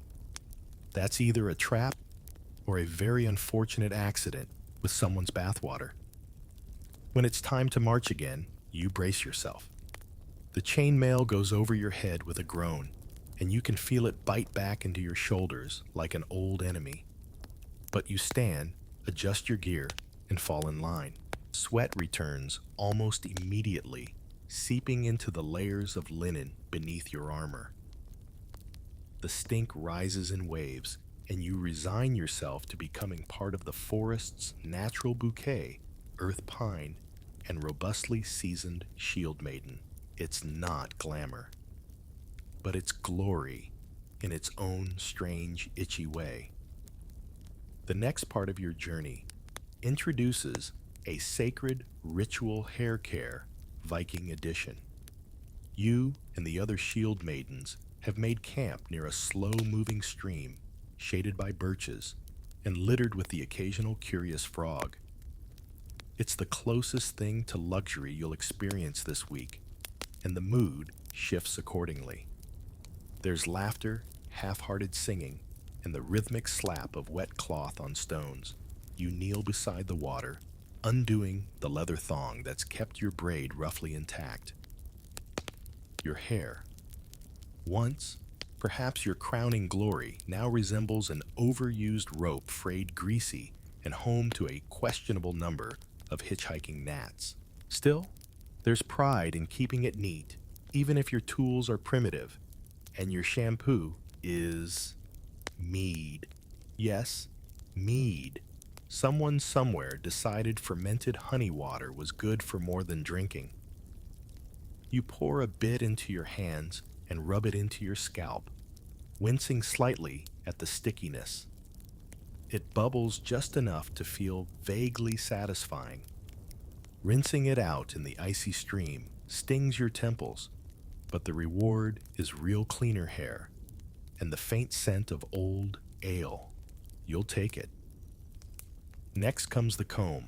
Made of bone, yours is carved with tiny runes and likely belonged to your grandmother. It's not for the faint of heart. Each stroke through your damp hair pulls free tiny tangles and possibly a few uninvited insects. One woman screams she's found a louse. This sets off a frenzy of checking, shrieking, and frantic nit hunting that rivals any battlefield tactic. Lice are the true enemy here. Still, there's bonding in it. Like a troop of grooming primates, the women take turns combing each other's hair, inspecting scalps, and offering unsolicited advice. Try goose fat next time, or that's what you get for sleeping near the latrine trench. You stifle a laugh, then yelp as your friend yanks a knot free. Beauty evidently has its price. Historians still argue whether shield maidens regularly braided their hair for function or fashion, while sagas praise their wild locks streaming in the wind. Actual battlefield practicality likely dictated tight braids to keep hair out of eyes and weapons. And indeed, after your detangling ordeal, you begin to rebraid your hair tightly, fingers moving automatically. You glance at Brynhild, who's using a shard of polished metal as a mirror. She's applying a paste made from ash and crushed herbs to her temples, both to keep bugs away and darken her hair in streaks. "Makes me look fiercer," she says with a wink. "You're not entirely convinced, but it does smell nicer than most things out here." The fire crackles in the background, someone singing a half-forgotten lullaby, and you finish your braid just as twilight settles in. For a moment, there's serenity. Your hair is cleanish, your scalp only mildly sore, and for once, you don't feel like a walking compost pile. Of course, tomorrow, you'll sweat through it all again. But tonight, you fall asleep, smelling faintly of honey and herbs, your hair twisted neatly, like a tiny victory in a world of chaos. At some point during the second week of the march, the unspoken topic becomes unavoidable toilet logistics. You try not to think about it too much until the mead hits. Then suddenly, it's all you can think about. You step off the beaten path, weaving between gnarled trees and hoping no one follows. Shield maidens may be fearless in battle, but finding a private spot in a pine forest full of other warriors is an art form. You carry a small wooden spade tucked into your belt, not for gardening, but for digging your own latrine pit. Glamorous, number essential. Absolutely. You find a quiet patch of ground soft enough to dig and begin your routine. The process involves squatting at awkward angles, avoiding branches, and praying that your chainmail doesn't tangle in the wrong places. It's a workout in itself. Once finished, you cover the evidence like a dutiful forest sprite and return to camp without a word. Everyone knows the dance. No one mentions it. Toilet paper, obviously, is not a thing. Instead, you keep a bundle of moss wrapped in linen in your bag. Soft, biodegradable, and if you're lucky, not full of bugs. Some women use strips of old cloth, rinsed out in the river, and left to dry on sunny rocks. Others get creative with leaves, though that's a gamble one wrong choice, and you're itchy for days. One unlucky evening, you overhear someone scream. She picked stinging nettle. Let that be a lesson. Historians still argue whether Viking camps had designated latrine areas or if nature was simply the default option. Some dig sites show evidence of trenches. Others suggest a more laissez-faire approach. Either way, when nature calls, she doesn't exactly whisper. Back at camp, there's always that one person who refuses to walk far enough from the group. You all know who it is. The wind carries tales. In attempts to stay hygienic, some women carry small pouches of ash or sand to scrub their hands. Soap in the modern sense isn't really on the menu. Instead, you use lye-based pastes or herbal scrubs when near water. Occasionally, someone has a stash of soapstone shavings, but they're rare and mostly saved for rituals or injury cleanups. The smell? Well, it's part of life now. There's a shared understanding that everyone reeks a little. No one judges until someone forgets to walk downwind. Evening comes, and the joke of the night centers around a tree, with particularly unfortunate sap placement. Watch out for the sticky birch, someone quips. You laugh, but make a mental note to avoid that one. You curl up under your cloak, marveling at how something as mundane as a toilet break can become a battle of strategy, flexibility, and pure luck. And yet, it's all part of the journey, awkward, necessary, and utterly human. Ah, yes, the topic everyone tries to sidestep until it can't be.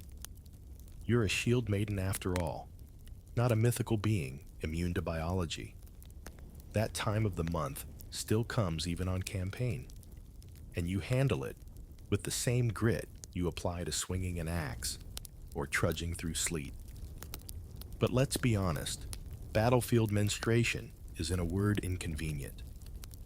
You wake one morning with the familiar ache low in your belly. It's subtle, at first a cramp that tightens like a belt pulled one notch too far. You know what it means. You root through your pack, pulling out a roll of linen strips, washed dried and re-rolled each month like precious scrolls. There's moss too dried and packed flat not for comfort, but for absorption. You layer them carefully into a wool underwrap, knotting it in place like an uncomfortable secret. Gudrun catches your eye. She nods. No words needed. You're both in the same Crimson Club today. The ancient Norse didn't have tampons or modern pads, of course. Instead, shield maidens used a combination of natural fibers, peat moss, dried grass, even sheep's wool, layered in linen wraps or stuffed into makeshift cloth pouches. These were held in place with braided cords or leather bands, and while effective, they weren't exactly discreet or dignified. Historians still argue whether Viking women had dedicated menstrual garments or adapted existing layers. Some believe specially dyed loincloths existed, perhaps red to disguise stains. Others argue the practicality of plain cloth and daily rinsing routines. In either case, menstruation wasn't taboo, but it wasn't exactly sung about in mead halls either. As the day wears on, you walk with a stiff-legged shuffle that only those in the know will recognize. Every step is a gamble. Will your moss stay in place? Will your cloth shift mid-sword swing? It's like carrying a precarious basket of soup beneath your tunic. The discomfort is real, but so is the camaraderie. During breaks, the older shield maidens share their tricks, double knotting ties, adding mint leaves for freshness, or tucking lavender into waistband folds to mask odors. Someone mentions boiled leather pads, but you're skeptical. That sounds like sitting on a stiff pancake. At camp, you slip away to wash your cloth in the river, careful to go upstream from where the drinking water's fetched. The linen is stained, yes, but it's reusable. You scrub it against a flat rock with ash and sand rinse and hang it over a low branch to dry in the breeze. No shame. Everyone here bleeds. Everyone here fights. Still, the discomfort lingers. You eat a bit less, drink more water, and lie back early, rubbing your belly with the flat of your palm. Nearby, someone is telling a story about a warrior who supposedly bled in battle and claimed it was just a scratch. You grin sometimes. The bravest thing isn't drawing a sword. It's keeping your moss in place during a full march. Tomorrow, you'll rewrap the linen, repack the moss, and keep going. Because shield maidens don't take days off. Not for blisters, not for blood. Laundry day on campaign is less of a scheduled chore and more of a sudden, communal decision. The river's not frozen quick wash everything. You seize the opportunity hiking down a rocky slope with an armload of stiff tunics and damp underlayers. They smell like a mixture of wet dog old stew and adventure. You try not to think too hard about which smell came from where. The river is narrow, but fast-moving, its surface glittering in the pale sun. Shield maidens kneel along the bank, already smacking garments against flat stones with rhythmic thuds. You find a spot beside Gudrun, who's halfway through wringing out a pair of woolen trousers. "Watch out for the leeches," she says casually, as if she's warning you about the weather. Leeches. You remember now. Last time you dipped your hands in this particular fjord stream, one had latched onto your thumb and refused to let go until it was bribed with a hot coal. You make a mental note to wash quickly and inspect often. Your laundry routine begins with submerging your tunic until it soaks through.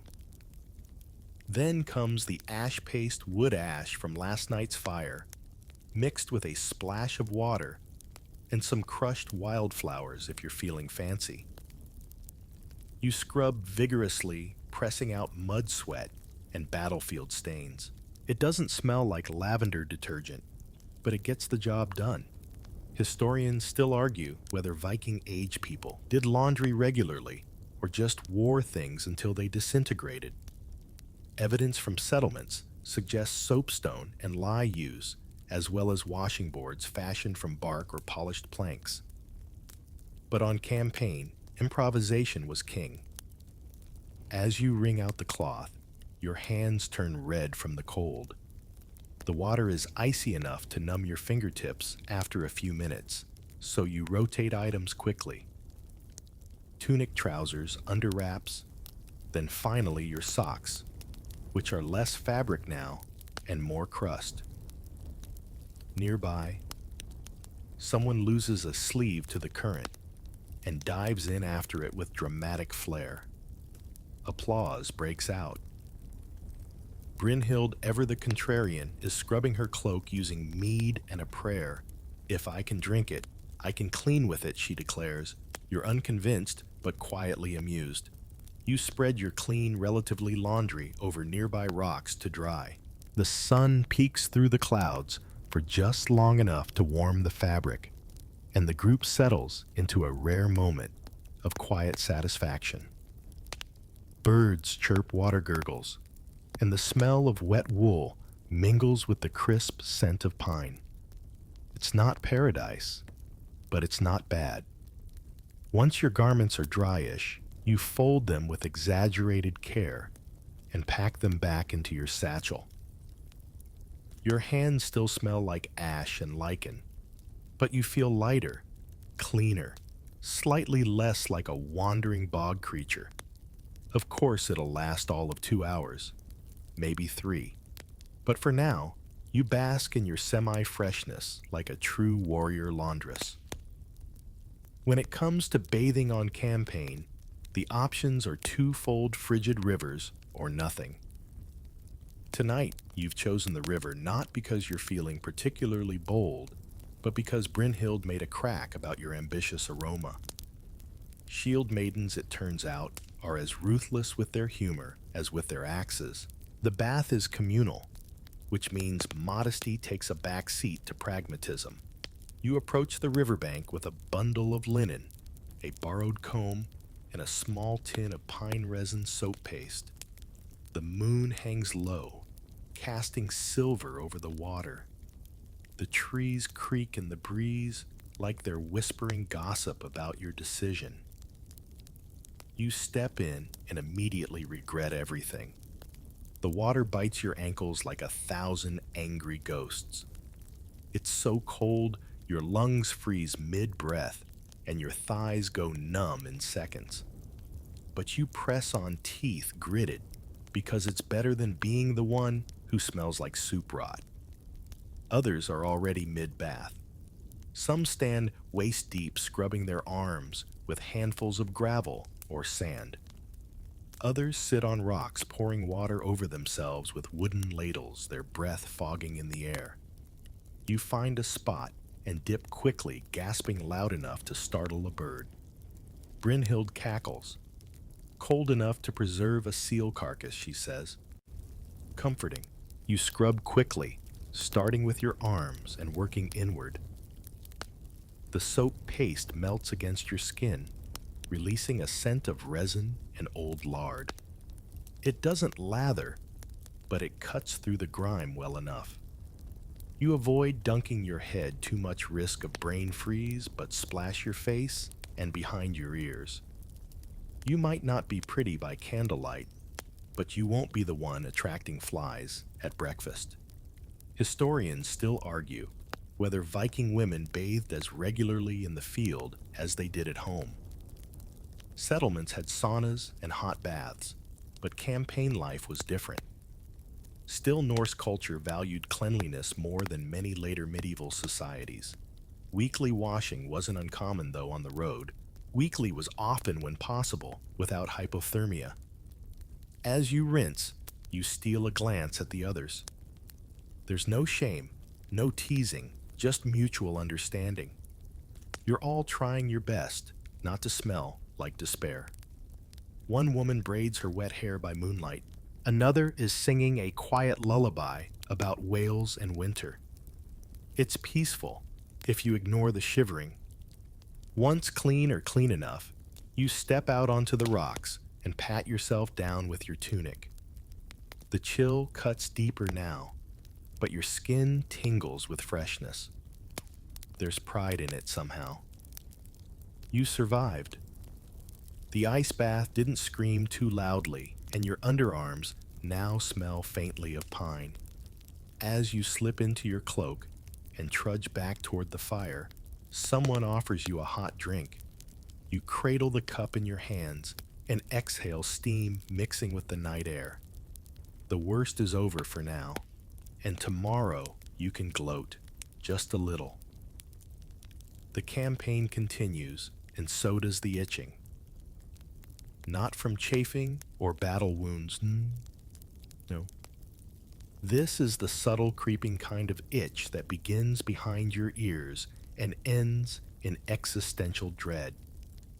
Fleas, lice, and their less glamorous cousins, body mites.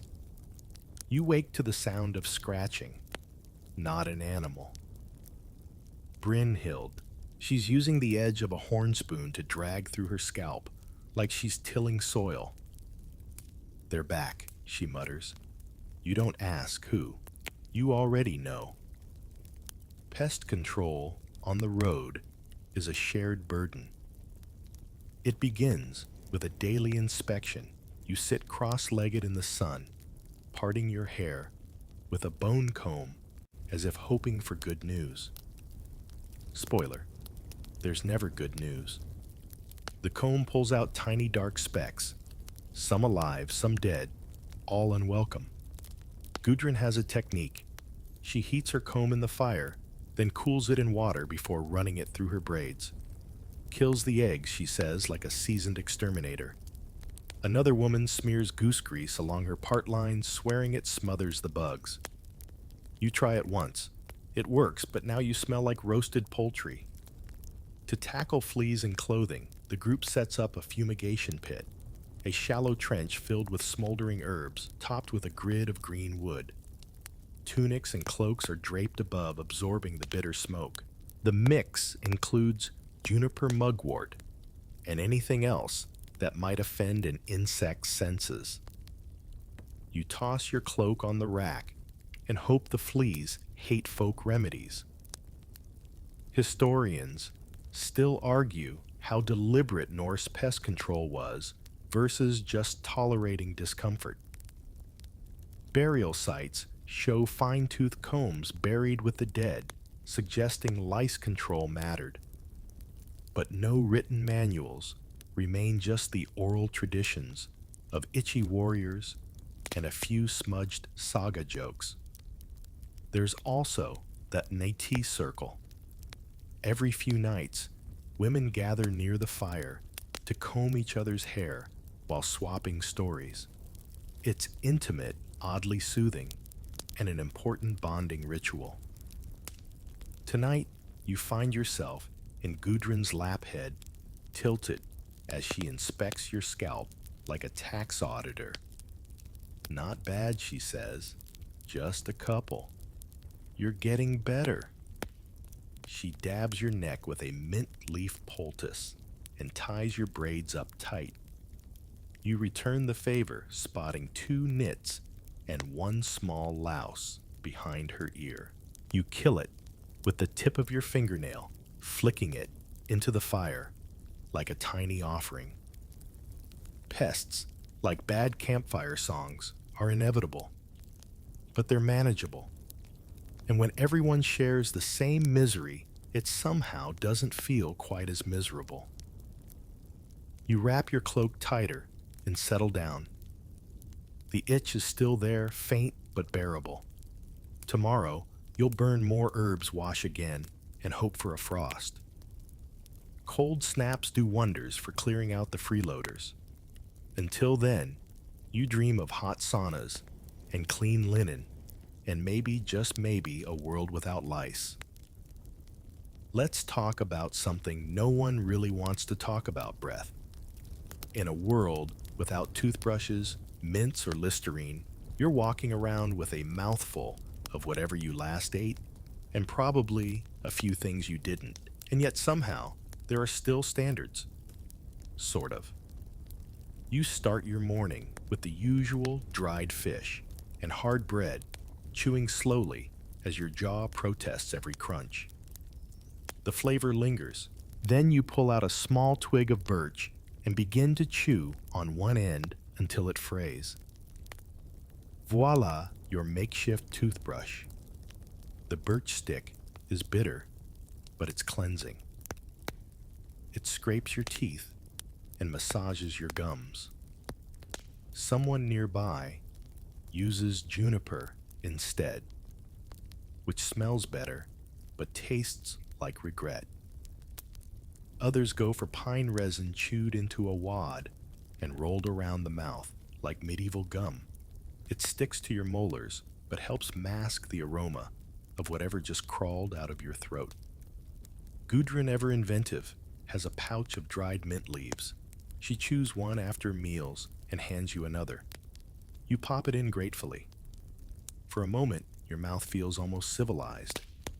Then the fish breath returns like an unwanted guest. Still, it's better than nothing. Historians still argue what daily oral hygiene looked like in Viking life. While no toothbrushes survive archaeological finds, include toothpicks and chewing sticks. Some believe Vikings also rinsed with salt water or used charcoal as a mouth scrub. It's clear they valued appearance. Why not breath too? Brynhild has another method. She scrapes her tongue with the edge of her knife. You give her a wide berth during this ritual. Others claim chewing on cloves helps, but cloves are rare and usually reserved for ceremonies. You did see someone nibble on fennel seeds once, but that may have just been desperation.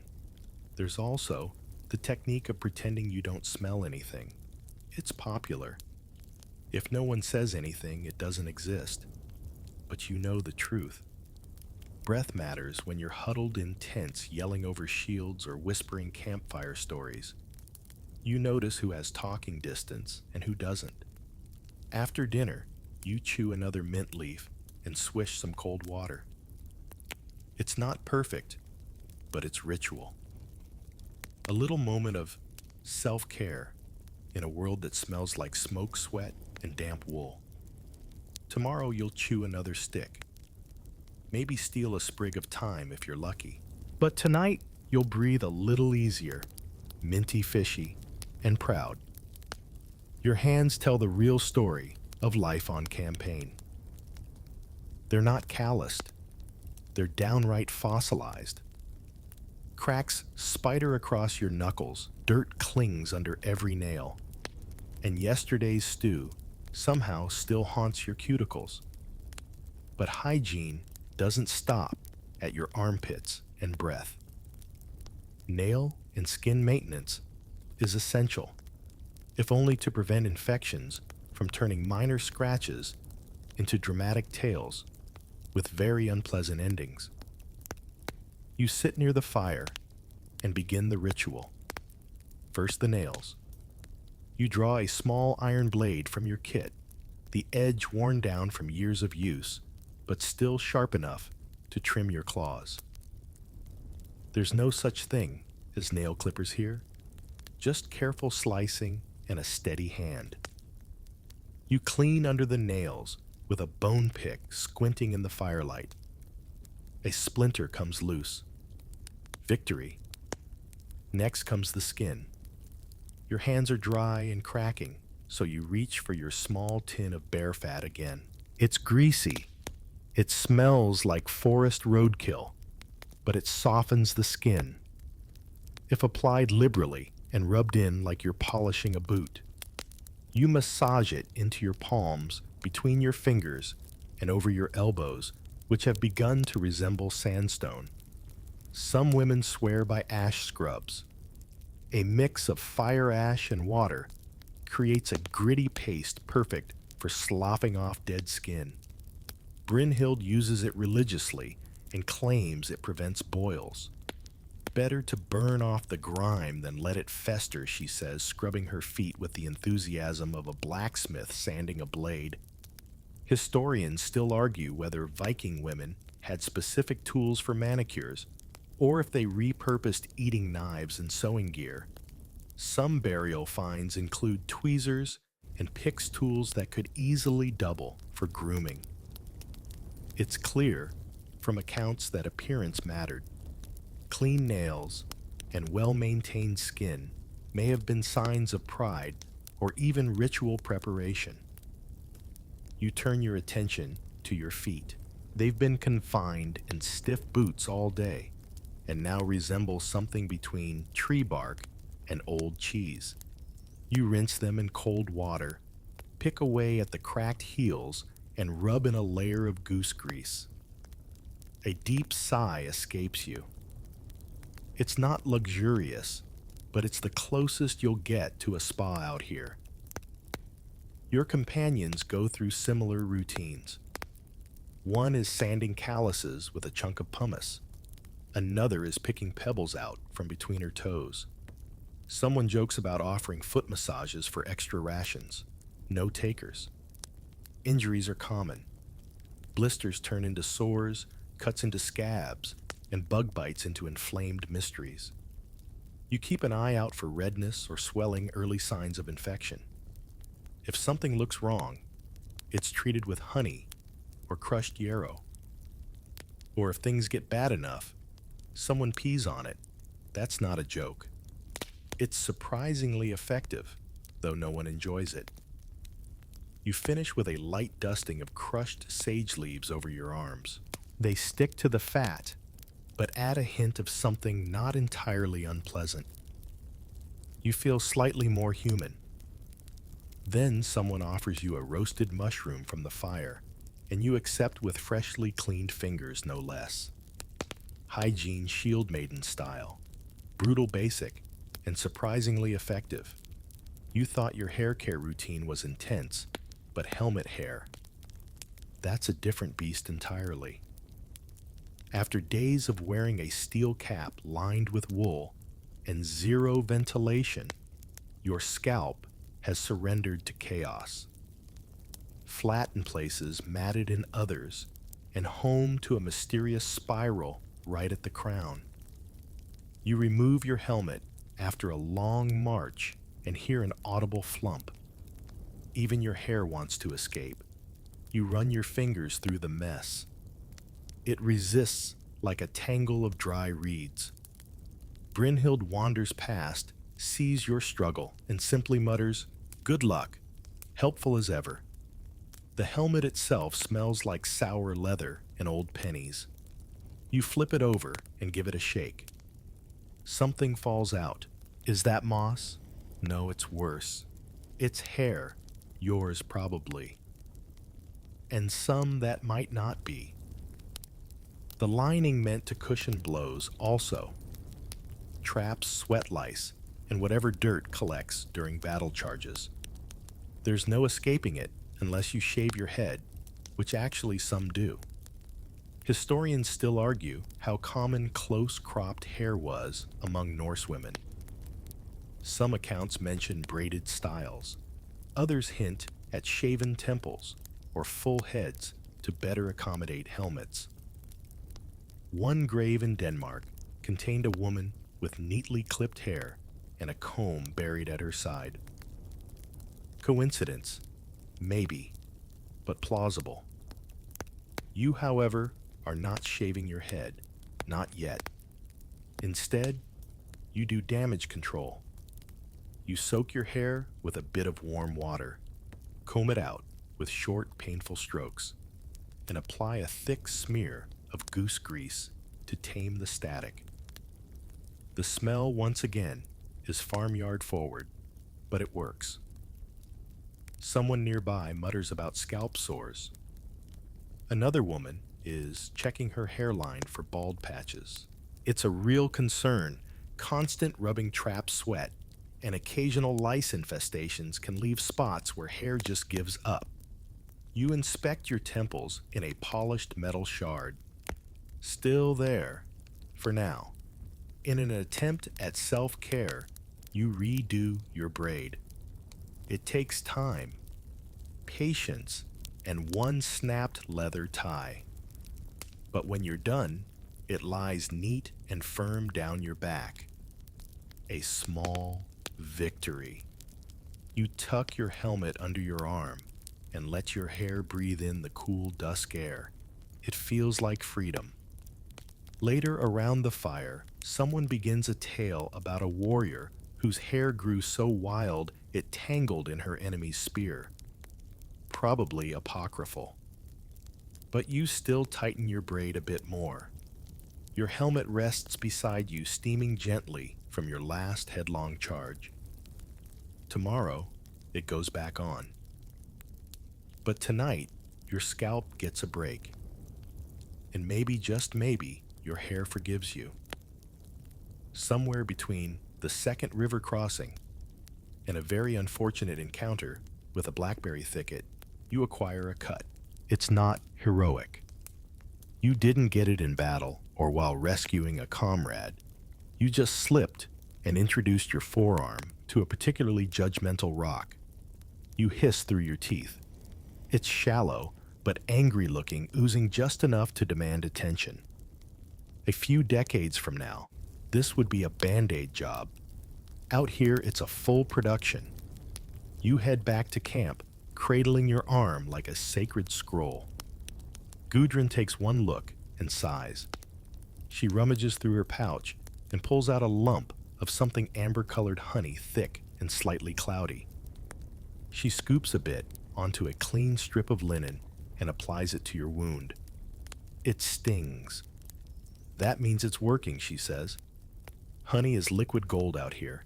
It's antibacterial, sticky enough to seal a wound, and surprisingly effective at keeping dirt out. The Shieldmaidens guard their honey pots like treasure. You once saw two nearly come to blows over the last spoonful. One wanted it for her bread, the other had an infected toe. Historians still argue how widespread honey use was for wound treatment. Some sources say it was reserved for serious injuries. Others suggest it was more common among those with good beekeeping connections. Either way, it works, and that's what matters when your healing options are limited to natural remedies and gritting your teeth.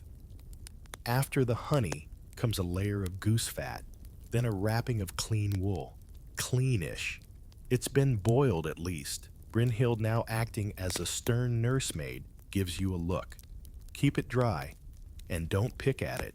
She's still holding the stone she uses to drain boils just in case. Speaking of boils, they're common. The combination of sweat, grime, and friction creates the perfect conditions. Some women lance them themselves.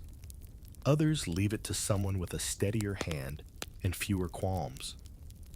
You've seen everything from leeches to fire-heated knives used in the name of cleanliness.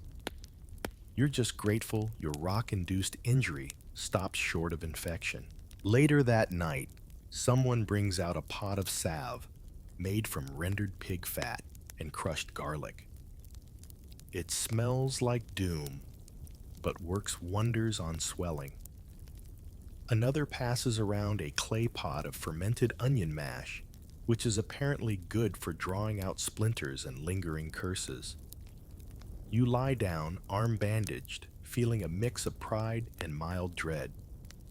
Healing on campaign is part luck, part ritual, and all attitude. You won't get a scar from this one, but if you do, at least it'll have a funny story, and next time, you'll try not to insult any more rocks. By the time you reach the third longhouse of your journey, you smell complicated. Not necessarily bad, depending on your standards, but certainly layered. The scent of unwashed wool bear fat, smoked meat pine, and traces of old soap mingle together into what might generously be called a wilderness bouquet. You've stopped noticing. Everyone else has too. Or so you think. Inside the longhouse, it becomes clear odor has hierarchy. You enter to find a mix of returning warriors, householders, and a few traveling merchants. The air is thick, not just with smoke and stew, but with judgment. Not overt, just the kind that raises eyebrows and wrinkles noses ever so subtly. You're among kin, sure, but kin who've been bathing more regularly than you. Gudrun whispers beside you, "We smell like valor." Brynhild replies, "We smell like wet goat." Both are true. You remove your cloak, try to sit downwind from the hearth, and avoid waving your arms too vigorously. The stink of the road doesn't offend everyone. In fact, for some, it's almost a badge of honor. A returning Shieldmaiden who smells too floral might raise suspicions. Was she even out there, or just lounging by a fjord? There's an unspoken pecking order. Those who've been out longest, smelliest, grimiest. With clothes you could snap in half, are nodded at with respect. Newcomers with tidy tunics and trimmed nails, treated like tourists. You learn quickly.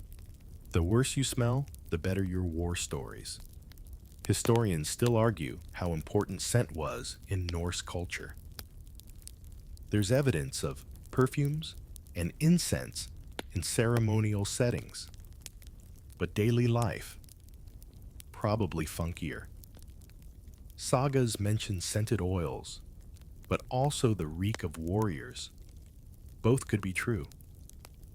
After all, who wouldn't want to smell good for a funeral, but fierce for a feast? Tonight's dinner includes smoked fish, turnip mash, and a roasted something that defies easy identification. You eat with your hands, lick your fingers clean, and add another note to your olfactory symphony. One woman beside you leans over, sniffs, and says, "Ah, fjord musk." You nod like it's a compliment. As the night wears on, the fire burns low and the room warms. Sweat mingles with soot. Laughter fills the air and someone starts a song. You feel at home, your kind of home, where everyone smells like battle broth and just a hint of animal fat. No one here is worried about deodorant. They're worried about the next campaign and whether the stew has enough salt. By the time you settle into a bedroll near the embers, you realize something strange. Your scent is part of you now, a marker of where you've been. You close your eyes, not ashamed of it, but almost proud. After all, you've earned every whiff. You awaken to the sound of the river water being splashed, not a tactical alert, just festival prep. You've reached the midsummer rite, one of the few times a Shieldmaiden is expected not to smell like conquest. Tonight, you scrub for Odin. The mood in camp is giddy. Women are hauling buckets of water, tossing garlands of herbs, and teasing each other with sprigs of mint and lavender. The icy baths of weeks past were for survival. This one's ceremonial. You strip beside the riverbank under the watchful eyes of birch trees and the rising sun, breath curling in the morning chill. Your linen shift floats away, caught by a breeze. You're too busy grinding salt and sage into your skin to chase it. Communal bathing now feels less like penance and more like performance. It's about purification, renewal, and not scaring away the gods with your scent. Gudrun is humming a folk tune while combing riverweed out of her hair. Brynhild stands thigh-deep in the current, arms raised, like she's challenging the spirits. "Come smell me, Odin," she shouts. You join the laughter, but don't mock her. Everyone's serious in their own weird way. You smear mud from the riverbed over your arms, cool, grainy, and strangely calming. It dries quickly, flakes off with the old skin, and leaves you tingling. Another woman crushes mint leaves between her palms and presses them to her neck like perfume. You mimic her, inhaling the bright scent and feeling almost civilized. Historians still argue how formal these bathing rituals were. Some sources suggest midsummer and solstice rites involve specific washings, oilings, or incense. Others believe cleanliness simply marked a fresh start. What's clear is that these moments, however fleeting, were deeply woven into cultural memory. Once scrubbed, oiled, and loosely braided, you donned ceremonial garb, a fresh tunic of undyed wool, adorned with beads strung from old battles. Around your wrists, you tie grass ribbons. They'll wilt by evening, but for now, they rustle like applause. As the festival begins, the scent in camp changes. Smoke still wafts from cook fires, but it's joined by sage pine and the earthy breath of clean hair. You join a ring of women, dancing slowly around the firearms, linked feet bare on soft moss. You move not like a warrior, but like someone remembering how to be still. The songs rise layered and slow, filling the space between firelight and stars. Someone offers you a cup of mead, and you sip it carefully, the honey warming your chest. There's peace here. Peace and soap. Later, you sit alone by the river, hair-damp skin tingling and tunic clinging to your knees. You dip your toes in the water and watch them shimmer beneath the surface. Tonight, you're clean. Tomorrow, the march resumes. The armor goes back on. But tonight, for once you smell like herbs firewood and stories not yet told. The march home begins with less urgency, but far more creaking joints.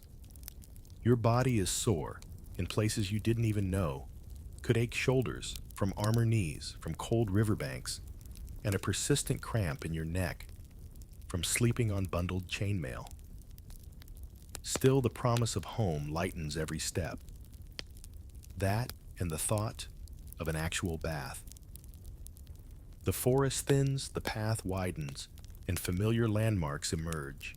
A leaning pine, a split boulder shaped like a yawning bear, the patch of wild onions you and Gudrun stumbled upon last spring. Your boots are worn to the shape of your feet, and your cloak smells like every campfire you've ever met.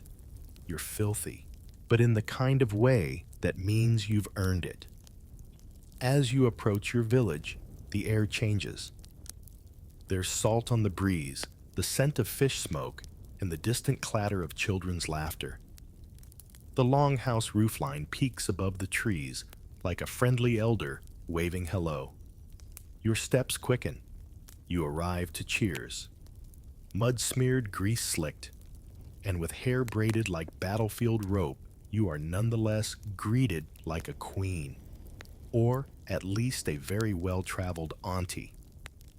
Hands reach for you, some to help unload your gear, others to pat your shoulders or pull you into hugs you're too tired to resist. First order of business, not the feast, not the tales, the bathhouse. It's a simple log building near the fjord where steam curls from a slit in the roof like a beckoning ghost. Inside, it's dim and fragrant. Birch branches hang from the beams, and someone's poured wild flowers into the water basin. You strip in silence, lay your armor down like a sheathed beast, and step into the warmth. Steam hits your face, curling into your lungs like a lullaby. You lower yourself into the water, hot still and impossibly forgiving. Every muscle sighs. You close your eyes. No wolves, no mud, no lice. Historians still argue how widespread communal bathhouses were in Viking settlements, but saga records and ruins suggest they existed in many regions. They were places not just of cleaning, but of healing gossip and ceremony. For you, it's all of those and more. Gudrun joins you, lowering herself into the water with a groan. You both grin. Your hair floats around you like kelp. Brynhild appears last, dropping in with a splash and sending a wave of flower water into your face. "Smells like we survived," she says. You soak in silence for a while. Then stories begin about the march, the fleas, the mead, bath hair treatments, the nettle leaf incident. You laugh until your ribs hurt. You scrub each other's backs with birch twigs, hum old songs, and finally feel clean, inside and out. You dry off by the fire, wrapped in soft wool. Outside, the sun is setting in streaks of rose and gold. Tomorrow, you'll help mend gear, tell stories to curious children, and maybe even stitch a new tunic. But tonight, you are just a woman in a clean cloak, with warm feet and skin that no longer itches. And now, with the march behind you and the dust settled in your hair, no more, you sink deeper into that gentle quiet. The fire is soft, the air still, and the ache in your muscles has faded into something warm and distant. There's no clamor of shields, no barked commands or splashing river baths. Just the soft crackle of embers and the hush of wool against wood. You stretch your fingers, remembering the rituals, scrubbing with ash, braiding hair by firelight, rinsing your hands in icy streams while laughter drifted through the mist. What once was uncomfortable has now become memory, strange sweet and oddly cherished. The stink, the sweat, the silliness of goose fat under the arms. It all softens into story. And in this moment, clean and quiet, you're no longer trudging through pine forests or bargaining with lice. You're simply here, warm and whole, drifting gently through time on a river of memory. Your limbs relax, your breath slows, and the edges of thought begin to blur. Tomorrow may bring another march, or not. But tonight, nothing is required of you. Not bravery, not vigilance, just rest. Let the embers fade. Let the cloak settle softly around your shoulders. Let the story lull you deeper. You're home now. End of script. Sweet dreams.